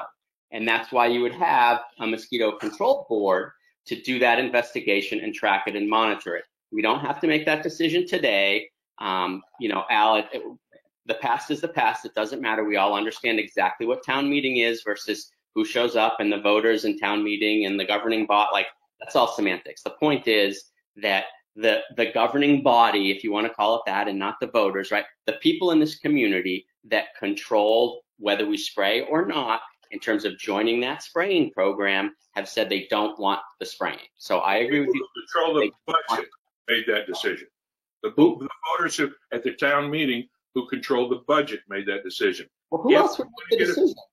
If you want to get a fair representation, and I believe that that's the case, to find out what the majority of the voters in this town want to do, then you run it on a ballot. Then you know what everybody thinks, rather than what the 50 or 60 people that show up at town meeting. Because this is a significant issue, and you're making a decision based on what 70 or 80 people think, as opposed to what the voters think. If the vote came back and said, if the Board of Health wants to support putting a question on the ballot, then they should do that. We're certainly open. I'm sure there's a way to pursue that. And perhaps that's a recommendation that could come out of a mosquito control board. So do we want to defer the decision, Maureen and Steve, on creating a mosquito control board until a future meeting, Steve, so that you can look through that document, we can all think about it and understand it, and then maybe we'll put it on one of the next meetings or two. We're not going to be able to opt out of aerial spraying for this year regardless. So, for this year, we're not going to change anything. It's really what we're talking about is next year. Maureen, Steve, do you want to think about that, and we'll come back to it on a future agenda? Can we as listeners even, are we allowed to speak, or? Well, right now I'm asking Maureen or Steve about creating a mosquito control board. Okay. Yeah, I would be in favor of looking at it at a future date. And again, let's kind of digest the document, understand what we're supposed to do. And then I guess that's something new to me. You said this year they are definitely spraying. We have no say in that. No. All I'm saying is that the process that the state has put in place, and Derek, correct me if I'm wrong, the process the state is putting in place for towns to opt out of aerial spraying requires that you have a plan in place to opt out of any aerial spraying. We don't have a plan, and the state will not have their legislation in place in time for us to opt out of aerial spraying. If they decide to do it this year, we will not have the ability to opt out this year. Derek, do we know if that's true or not true? Right. So in short, if just like last summer when we had EEE in town and the state declared a public health emergency and threat, they started aerial spraying. If that were to happen again this year, they would take that same course of action. This legislation that has been passed and approved by the governor is to try to put together a comprehensive statewide plan so that the state has a plan as far as aerial spraying and municipalities have alternative plans if that's what they deem. So if I can just spend 2 seconds, we had our first meeting today. As I've reported in the past, I have been appointed to what is known as the Task Force for 21st Century Mosquito Control. Great. We had our first meeting today. The Task Force primary goal at this point, and they just met for the first time today, is to issue an RFP to a research, could be university or organization, to conduct a comprehensive statewide assessment of mosquitoes, mosquito control, vectors, the disease carrying mosquitoes, so on and so forth. And then once they do that assessment, that analysis, this task force has to submit to the governor by October 1st of 2021 a set of recommendations for, again, a comprehensive statewide plan. So we are at least a year away before any of this legislation, the product of the legislation comes to fruition. What we're talking about this evening regarding opt-out, I asked a question today, and what I was told is that the Executive Office of Environmental Affairs will be developing the process, which will run simultaneously to the statewide assessment and ultimate recommendations.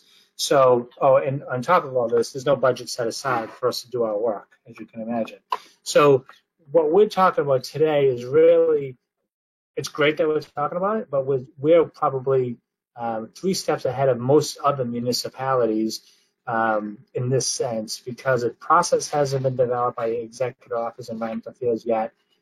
So there's nothing for us to do until that process is laid out for us. However, I do love the idea of a mosquito control board because we can start thinking of what we find necessary mitigation efforts in order to control mosquitoes here in the community. And I have to say, there's going to be a lot of really good research and data that comes out of the task force. One, because they're going to hire, again, a research firm, but 2, some of the members on the task force, like this is what they do for a living. So we have entomologists on the task force, and we have folks that are experts in infectious disease, other experts that are focused on beekeeping and what's involved in beekeeping. So it's a very diverse board that these folks are going to lend a lot of their technical advice so that we will all learn, all the communities in Massachusetts will learn from this process as well. So I just kind of want to caution ourselves, like, let's not get too ahead of ourselves just yet, because there's going to be a lot of good information that comes out of this task force. I will back away from my adamant position, because what Derek just described makes great sense to me, to hold off until we have somebody that really understands. It sounds like this board that you're on, Derek, is going to come up with some really great answers. So I think I think waiting on this and getting some information makes sense to me too. And I think the Board of Health, with the help of the Board of Selectmen, I think a mosquito control board reporting to the Board of Health makes sense. I think it's a good idea. Great. Great. We agree. So Steve, Maureen, we'll reflect on that. We'll consider that. And then maybe at the next Selectmen meeting, we can consider that. And Al will loop back with you guys. Obviously, we're not going to do anything without talking to you guys. That sounds like a plan, Derek, Brent. And I'll soften my position because I want to make sure we get as much expert input as possible. I don't think there's enough knowledge that is put into this decision. And I think with the committee members that Derek has described, I think we'll get some really dynamite information. And it may turn out that spraying is not the solution.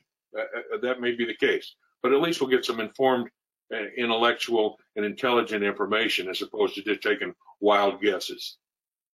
So I think that's a great idea. Data is a beautiful thing, and research is a beautiful thing. Good. Okay. Well, that was what I wanted to get at. So we'll put the formation of a mosquito control board on the next agenda. It sounds like, Al, do you guys need to take a vote of support for that, or? I would like that mosquito control committee to report to us, so we can form that committee. We can do that. We'll do that at our next meeting. What I'd like to have is help a Board of Selectmen to help us get good quality members on that board to help write or do whatever we need to do. I think that's probably part of the discussion we should have. So why don't we plan to take that offline now and figure out what makes the most sense. I tend to agree with you. I just haven't thought through the where the board reports to. I don't know that it matters, but it may very well, and it's beyond my comprehension at this point what the differences are. So let's figure out. We'll plan to set up a board, but then figure out the details. The reason why is because all this stuff is coming down through the Department of Health and the Department Board of Health, and I think it would make sense to have that through the Board of Health. That way we have certain regulations and laws that we can deal with. But I think it makes sense to have a board that takes the input that Derek is talking about and kind of formulates some sort of thing with the results of what the board is going to come up with. We'll have insight into what really is required to put together a reasonable plan. So I think that's what we need to do personally. Okay.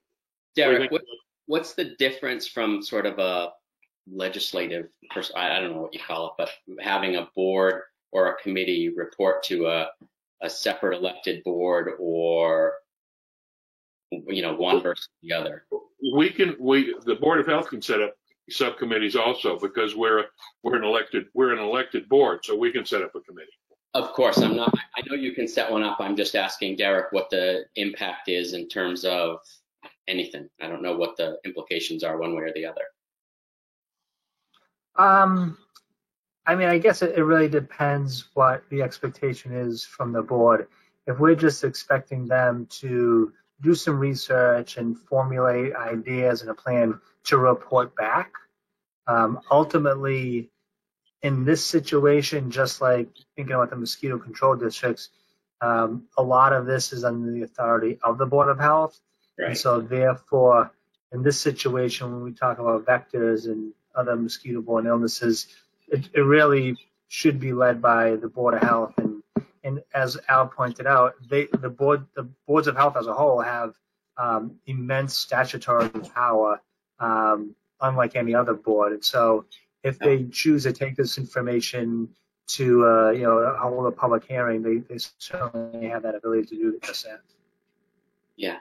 Good. That instinctively sort of makes the most sense, right? It's not our bailiwick. We don't know. I didn't know if we had to create the board and have it somehow associated with the Board of Health, or if you guys can create the board. But if you guys now can create it and it works, that obviously makes sense from us.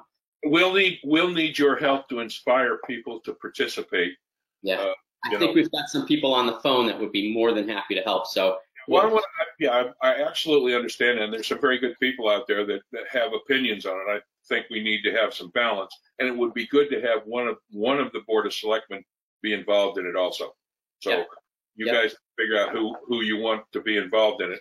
It can't be Steve. No, I'm just kidding, Steve. Oh boy. Hey, I'll recuse myself from that meeting, so I'll put Brett and Maureen on. No. Steve, I absolutely encourage the naysayers. I really would. But wait 1 minute now. Let me just throw out one other thing before we put this topic to bed. Let me throw out one other thing. What happens now? The state sends that down, that particular document. What if we do nothing with the document? What happens if we don't address it at all?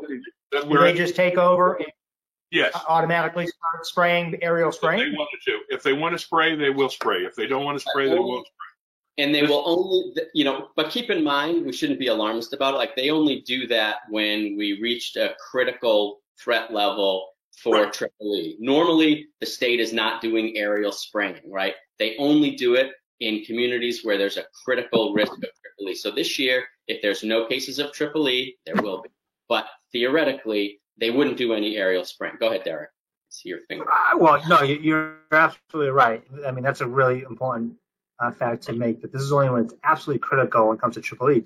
But keep in mind, this task force, their primary goal is to come up with recommendations to mitigate these types of arboviruses, so that we don't have to get to such a criticality that aerial spraying is our only option. So just to give you a quick example, one of the thoughts that came out today was like looking at the wetlands first and foremost, and trying to think about what types of natural predators can we introduce in these wetlands that would reduce the number of mosquitoes in these wetland areas. So again, I think a lot is going to come out of this task force to think about everything we can possibly do to prevent the spread of these viruses through mosquitoes, so that we don't, so aerial spraying, becomes truly the option of last resort. No, I think wildlife management always works out great. Yeah, I think you make a valid point, Derek. One of the things is it's important that we step back and let this focus group really come up with some solutions. You might be right. I mean, who knows? They might introduce English sparrows. No, we can't do that. That's already screwed up the environment. But in any case, what we can do is expect some good insight, because you have a broad spectrum of people who are experts in their field. So I think we need a committee that is involved and realizes what's going on. That committee keeps up to date with it and brings that. I think it's a great idea. And as I said, I think if the Board of Selectmen can help us get some people on there, both supporters of not spraying and people who want to spray, so we have a broad spectrum, and then we can come up with some solutions. I think makes sense. I think it's good. Good. What do you think, Ted? You agree? Yeah. Good. No, that's helpful. I think this has been a good, productive conversation. I know from my perspective, if there are folks on the phone that want to talk about or open it up to public comment around, I'd like to focus particularly on the value and the merit of having a mosquito control board. I think we're all clear on where each other stand on the issue of spraying versus not spraying. So I'd rather avoid a conversation or dialogue or debate about that issue. Right. But I don't have any feedback on the notion of creating a mosquito control board, knowing that if one was created by the Board of Health, there would be a public process for folks to submit applications, and then positions on that board or committee would be filled and appointed by the Board of Health. So do folks have a question about or feedback on that mosquito control board concept? Take the mute button off. There you go, Lori. Hi, yes. I like the idea very much of a mosquito control board locally, especially if we have to come up with this plan. And I think it's great that Derek is on this board. The board he's on, I believe, he's representing all the towns that don't spray, which is like 40% of the towns in Massachusetts. So there are a lot of us. So it sounds like if they're going to look at wetlands, we'll want maybe some Concom people on it. I hope that Sustainable Upton will be able to have some representation on it too. And Al, frankly, I'm not sure how useful, we don't want a board that's going to fight. We want a board that's going to create a plan. And seeing that 3 out of 3 times out of the last 9 years, the town has voted not to spray, and it was biological. We only had it on the board twice. We skipped a year. So it's I thought it was done three different times over 9 years. Skipped a year and then it did again. Okay. Well, it was most of the people who were speaking about the biological impacts, not the money. If it went to a ballot vote, you'd have to deal with people who don't want to spend the money more. So that's a different issue.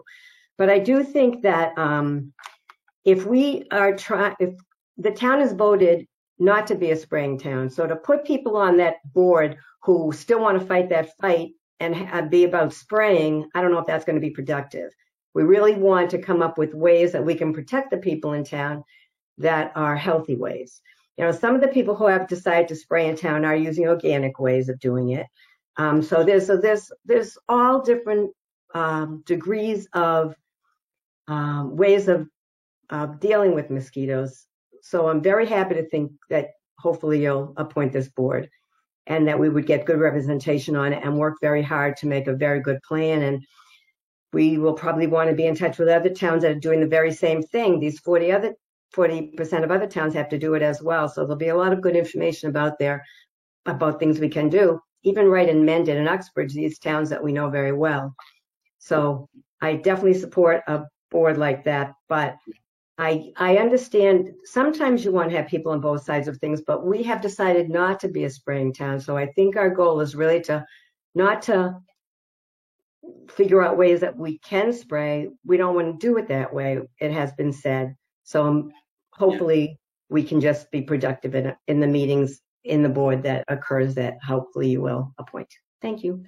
That's all. Thank you, Lori. I think that's a really great point, right? I mean, for us to create a board that has 3 people that are pro spraying and 2 people that are anti-spraying, doesn't represent what the governing body has expressed as their interest. And I know Mr. Holman is an advocate for sending out a ballot or having a ballot question to confirm what the voters think. But I agree with you, Lori. It would be unfortunate if we created a board that came and promoted something that the body didn't support. That can be resolved in the mission statement. The mission statement will be one that describes the mission of this board is to identify a mitigation plan, period. That's the goal of it. So, whether you have people that are opposed to spraying or support spraying, that's not the issue. The issue is to develop a mitigation plan. So I think we have to have a broad spectrum of people that are on that, but the mission statement has to be one to prepare a mitigation plan that is acceptable to the state of Massachusetts. I mean, and if that doesn't include spraying, then it doesn't include spraying. If it includes spraying, it includes spraying. But the long and short of it is, you have to have people that the mission statement is to put together a mitigation plan, not support or unsupport spraying, but to put together a mitigation plan. I think there's some semantics there that I think are really important, because if you have a group like this, Al, with a mission of coming up with a mitigation plan, and you put 3 people that think spraying is the best way to mitigate, then we could have a group that comes out and says, well, the Board of Health created this mosquito control board, and we've decided as a mosquito control board that the best way to mitigate mosquitoes is to do drive around broadcast spraying 4 times a year. Well, no, I understand what you're saying. Can I weigh in at any time? Yeah, just a minute, please. So, Al, if that were the result, how would the Board of Health handle that? Well, the bottom line is that the object is to set a mission statement to put together a mitigation plan that's consistent with what the State Board of Health suggests or will accept. I'm not going to drive whether it's spray or not spray. And the people that are on that are not going to drive it whether it's spray or not spray. The people on that are going to put together a mitigation plan to alleviate, to deal with it. And the recommendation of this committee, the state committee, may be one that spraying is not the issue. Maybe it should be proactive and do other things. I think what you can't refuse people to be on a committee because they support it or don't support it. It has to. I'm raising my hand up. There's no hand raised here. Who is raising their hand up? My name is Veronica Ramos. Can I say one quick thing? Sure. I'd love to be able to weigh in if you gentlemen would let me, and Maureen as well. I'd like to ask Al or anyone, did anyone get a chance to actually read this document? More than one time. Great. So it seems to me, I lived up in Marblehead when they developed theirs 19 years ago. And if you look at the document, it's so proactive. And actually spraying is, one of the options, but it's what you're spraying. To Lori's point of those folks who are choosing to use lawn spray this year and last year, they have an option for organic or less harm. So as I see it, this is a really, it's a proactive plan. And IPM is just very proactive, but it seems to me it would be terribly regressive to have people on a board that were fighting about what we've already made a decision about as a town. That is my comment. And I'm not suggesting that we go seek out people that are proactive or pro-spraying. What I'm saying is that the object here is to put together a group that is going to take an assessment of what has been recommended by the committee that Derek is on and put together a plan which is proactive. It may include spraying of a good spray that's non-harmful to people, or it may include no spraying. It may include herbicides that go in the water. It may be proactive stuff that we do in spite of that. But I think we have to have some balance. I think if we get the right people on, it's going to work out just fine. That's my belief. Right. I agree. The key is having balance, right? There's a lot of people in this community. We need people from, we want the diversity of perspectives that exist in the community, and there's a lot of diversity. We know there's people on all sides of this plan. So I couldn't agree more. I am mindful that the reason this has come up is because people were interested in finding ways for us to not participate in the state mandated aerial spraying. And I can appreciate that. I can appreciate that. Yeah. I don't have a problem with that. I think a community should to drive its own destiny, not depend on the state to do its thing. I absolutely agree. To be dictated by the state, we're going to be sprayed. I'm not particularly pleased about that either.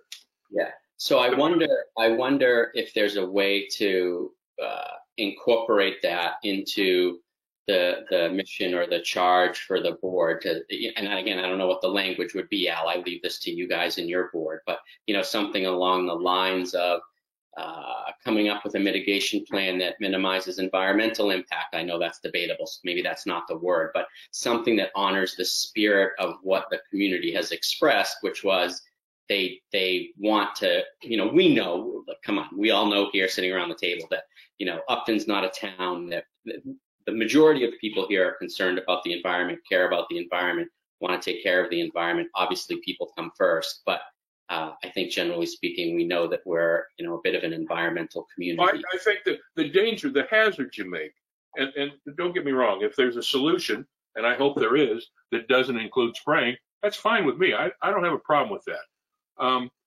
But if you eliminate an alternative, if you eliminate any alternatives, then you've limited the scope of whatever the mitigation can be. So you have to leave everything on the table.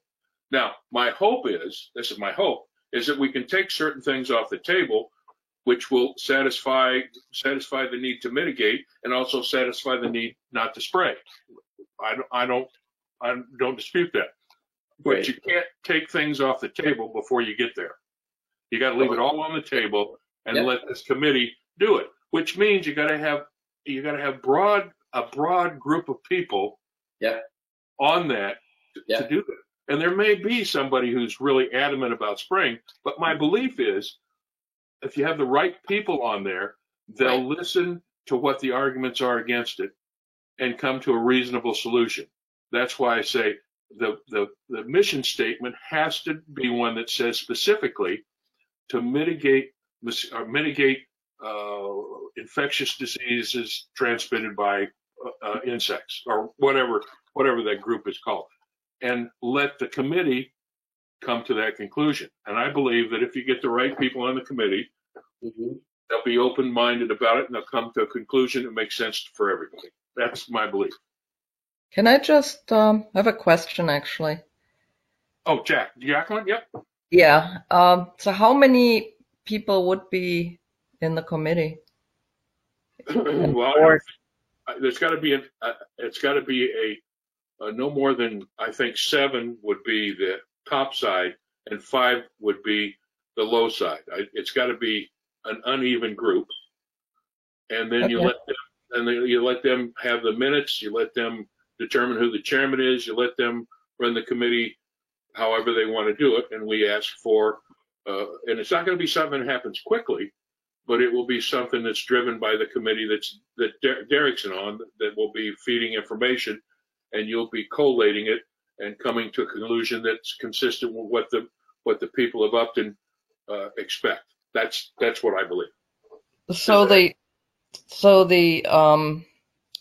Board of Health would decide or would select from these applications that are being mailed in who's going to be on this board, on this mosquito board.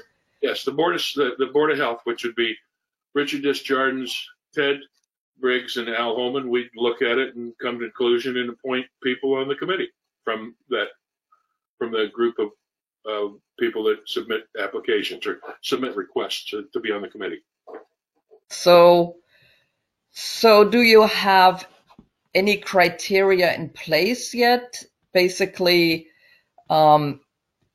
what makes you decide this person is perfect to be on the board, or this person has the background in science, et cetera, et cetera? I mean, or do you just randomly select, or, I mean?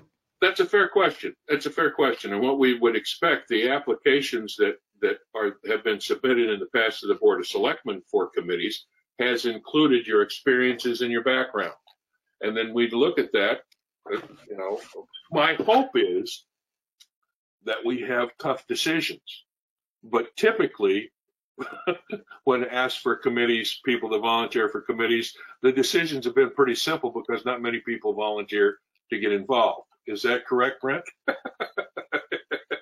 So my hope is we have a challenge to determine who's the most qualified and who brings the best to the table to help on this committee. That's my hope. The Board of Selectmen hasn't identified how big the committee is. We'll probably do that at our next meeting. We'll figure out how big the committee is and then go out and ask for people to volunteer and join.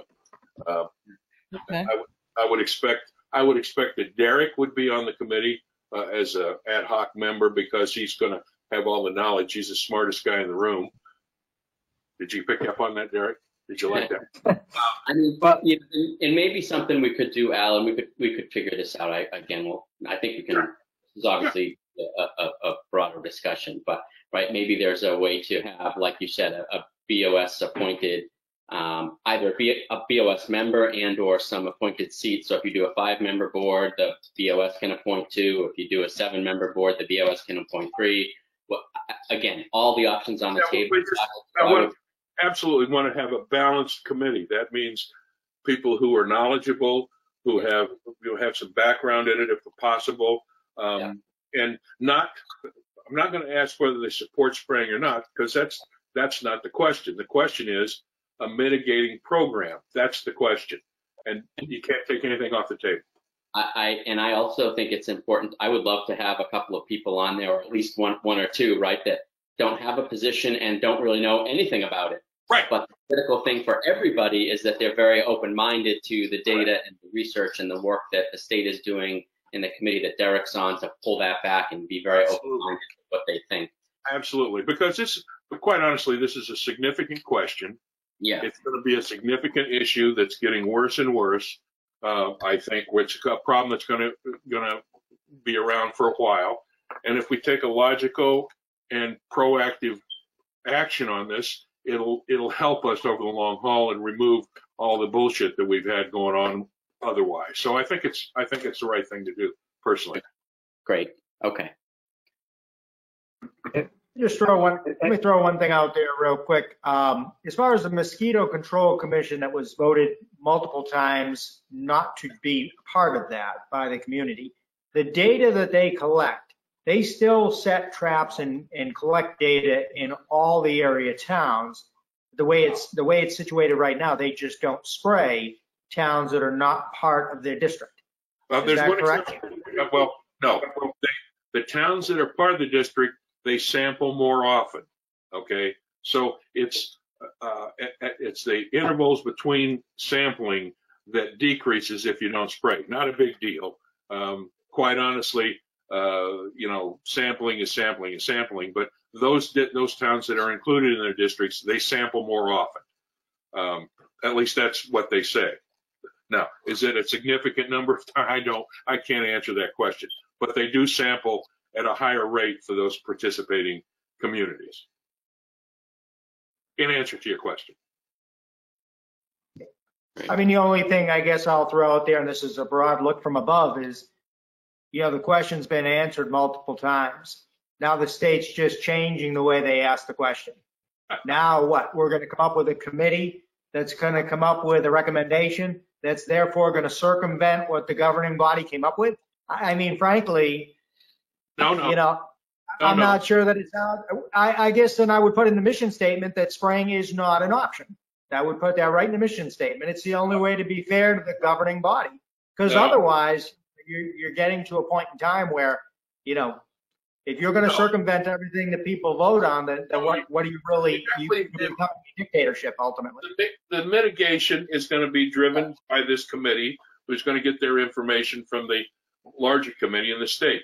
The long and short of it is, you don't take anything off the table. My guess is that spraying will be one of those things that's way down at the bottom of the list, and they're going to be proactive. But, it wouldn't surprise me that the state comes up and says, oh, you got to spray. But if we have a compelling mitigating process that doesn't include spraying, which may be the case, then we can submit that to the State Board of Health, and they'll buy into it, and we're off and running. But you can't take anything off the table. I have the same exact concern that Steve does, right? Like, if there was a way that we could position it so that we can honor what was decided at town meeting, right? And again, I don't know what it is, but if it's like, we're going to work to, ensure the town is opted out of statewide aerial spraying or state mandated aerial spraying as a priority, or the goal of the board is to minimize the environmental impact to the community and the ecosystem or the environment or something. Because again, I'm with you, Steve. Like, if this group comes up with a recommendation that somehow ends up with us pouring more chemicals into our environment, then we've absolutely gone against what the will of the governing body has been. And that would, so Steve, that's my fear in all of this. I am with you on that. I don't know how we solve that. I guess my question is, how do we solve that problem? That's not I don't think you can take. The only thing I can think of is to have it in the mission statement, like basically take that option off the table. Right. And again, I'm sure when you get to Boston, and I'm sure when they have, statewide data, they're going to overwhelmingly be wanting to spray everybody. They don't want, they don't want to have a plane taking a left turn when it gets to the Upton boundary. You know what I'm saying? They're going to want. I don't know that that's the case. I think that's an overstatement. I don't think we have any idea what the committee that Derek's on is going to recommend. My suspicion is they're going to recommend things that don't include spraying. I don't think the state wants to spray any more than anybody else. because it costs money. I think Steve and I share the same concern. So I think the question is, how do we address that concern, or is there a way to address that concern? Derek, from your perspective, or Al, from yours, is there a way that that concern can be addressed? And Al, I understand what you're saying is we would probably end up here. The state probably doesn't want to spray. My guess is that a mitigation plan that this board would come up with would minimize spraying, but those are all hypotheticals, right? So unless we do something very clear that eliminates the possibility that we end up doing something against what our meeting has said, then we run that risk, even if it's a hypothetical. Here's the thing. We put the committee, they put together a plan. Derek, sorry.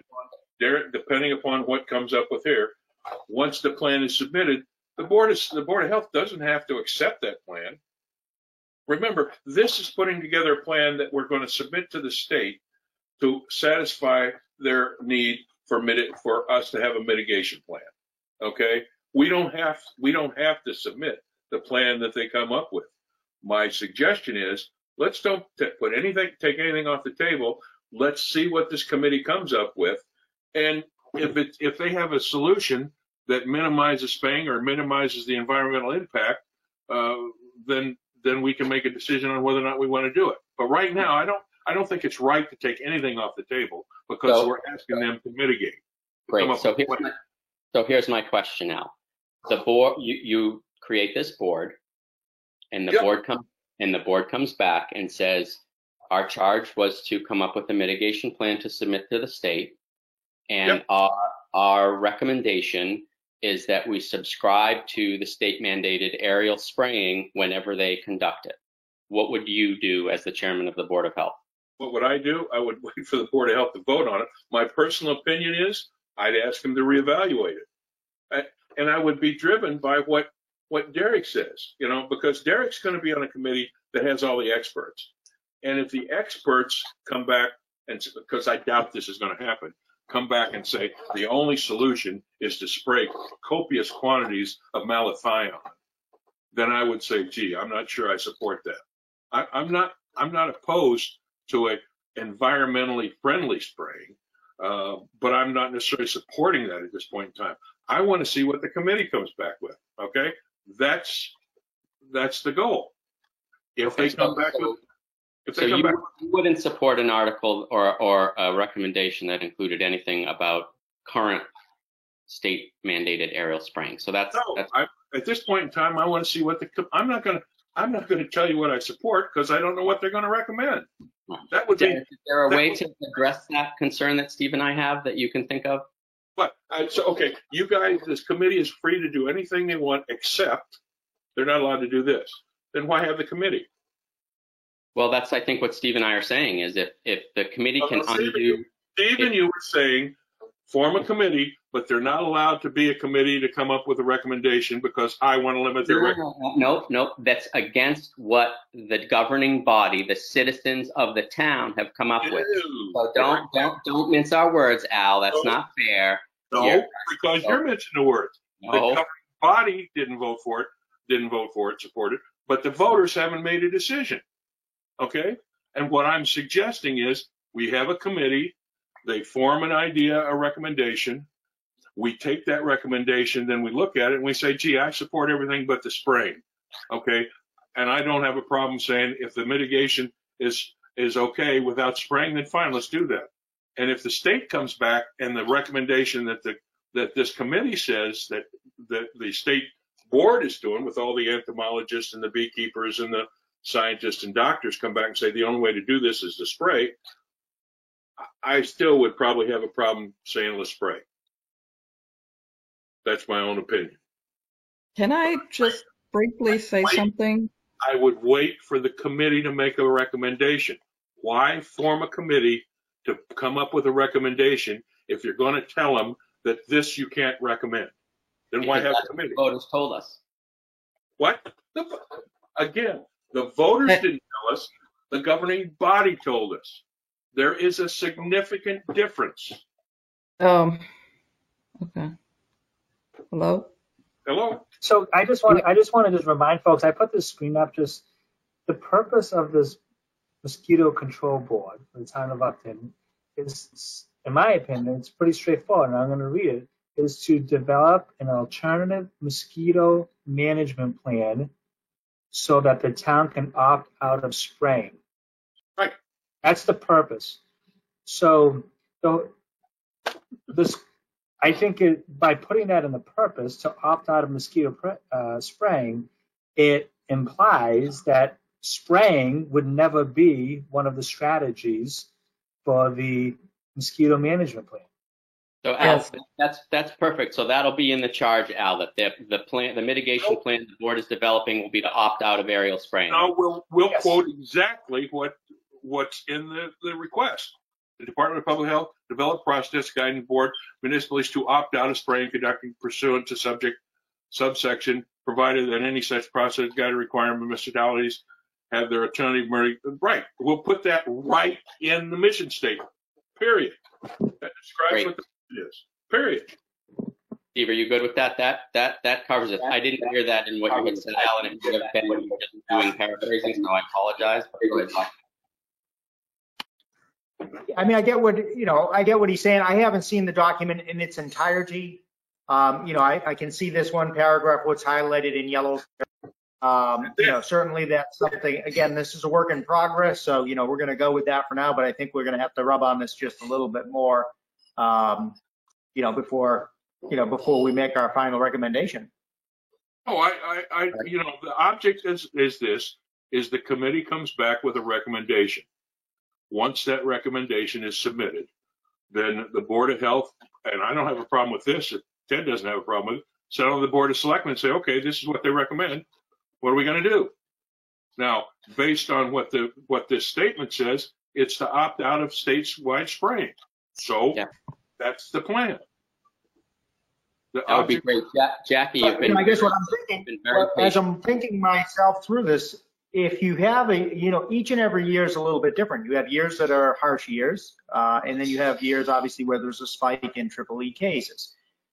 Are they trying to control each year with regard to mosquitoes, or only the years where there seems to be a spike in EEE cases? Because we could be taking, we could only be talking about every 5 years that this is impactful, as it's written. No, I don't. The impression I get based on what Derek just said earlier is that this group is trying to come up with a mitigation plan for long-term dealing with mosquito-borne illnesses. I think that's the plan.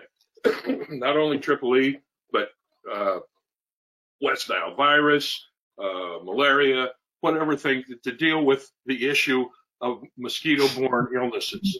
And I think that's what their goal is. So I think it's going to be a much more broad spectrum, proactive, long-term solution they're looking forward to. I think. Is that correct, Derek? Yeah. Yes, this is a comprehensive statewide analysis. Yeah. So I think for all years. Right. So I don't think it's specific. It's specific to mosquito-borne issues. Okay. Over the long haul, Steve. I think that's what it is. And so the solutions that we're looking for are not specific to 1 year or a peak year, but a long-term solution to minimize the mosquito-borne illnesses. I think that's what we're looking at. Jackie, go ahead. Sorry, you've been very patient. Thank you. Yeah. So I definitely agree with what Steve said, Brett, you said, and Derek. I think it's important that the mission statement has something like it said, alternative mosquito plan. Why would we opt out from spraying if then we just on this board, we just come up with another form of spraying? That doesn't make any sense. So the board should be really all about an alternative mosquito plan. That could be some organic application, but asking to opt out from spraying only to spray again, that defeats the purpose. Well, that's the goal of put that up again, would you, Derek? Can you do that real quick?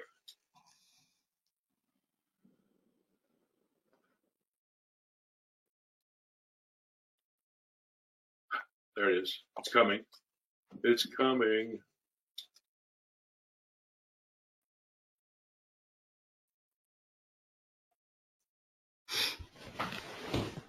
Here we go. Bingo. Read 31 through 34.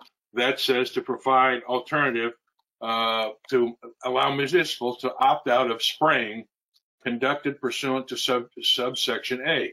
So right there it says to opt out of spraying. So I mean, Right. So It's a little, I hear what you're saying, Jackie. It's a little bit of semantics. It's right, because the fact of the matter is that you could submit a plan to the state to say we're going to opt out of spraying, and that plan could say the reason you're going to allow us, state, to opt out of spraying is because we're going to drive trucks around and spray, right? So I think that's the point, is that we want to avoid a scenario where we're swapping one environmental impact for, you know, a locally controlled environmental impact versus a state mandated environmental impact. So I think Right. that's the spirit of what we're saying. So I you know, again, I understand your perspective, Al. I know we've beat this up pretty bad. But that's the fear that Jackie and I and Steve have. Right. hear you. Okay, I'm good. Maureen, anything from your perspective, Steve? Oh, I'm good. No, I think we've got it. I think that's pretty good. And I mean, it says mosquito management plan, not mosquito mitigation plan. So I think that's an interesting diverse. Yeah. And they're all public meetings. All this board, the mosquito control board's meetings will all be public, so we can all show up and share our perspectives no matter who's on the board. All right. That was all that was on our agenda. That was good conversation. So good debate from my perspective. Any other new business for the selectmen? If not, we can open it up to any public comment in addition to what we just had, and otherwise we'll adjourn. Al, before I do that final call, anything from your perspective? Nope, we're good. Our next meeting, we'll put together a mission statement. Cool. Okay, and we can start asking for people to send in. You guys have a form, don't you? For submission to request to be a participant in committees, subcommittees. Do you guys have a form? Yes. Yes, I think it's right on the website. Okay, You can great. access it right on the website. Then we'll ask people just at your next selectmen's meeting, make sure you make a note of that the Board of Health is looking for people to volunteer to be on that subcommittee, and we'll identify whether it's 5 or 7. Okay. Okay. Great. And Maureen, Steve, any new business? Are we, has anybody looked at that capital budget committee report for their policies? Did you get a chance to read any of that? I only, there was about 4 or 5 attachments. I only got a chance to read the first one, so I haven't read the other 4. Okay. I know I know that they're looking for approval. I thought we might discuss it at least. We'll put that on the agenda for the next meeting. Okay. Great. I have nothing else for tonight. All right. Maureen, anything else? Nothing at this time. How about you, Ted? You got anything? No, the only thing is that I agree with you on 100 people at a town meeting is really not, it's more of a sampling than it is the governing body. Any public comment for the Board of Selectmen? All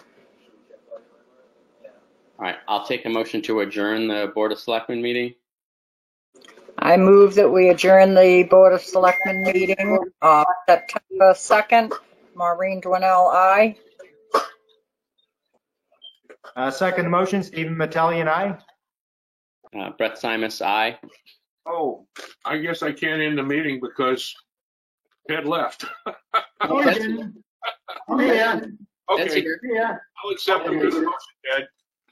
I'll make a motion that we adjourn the Board of Health meeting at 9:30. I'll second that motion. Al Holman, aye. Ted Briggs, aye. Done.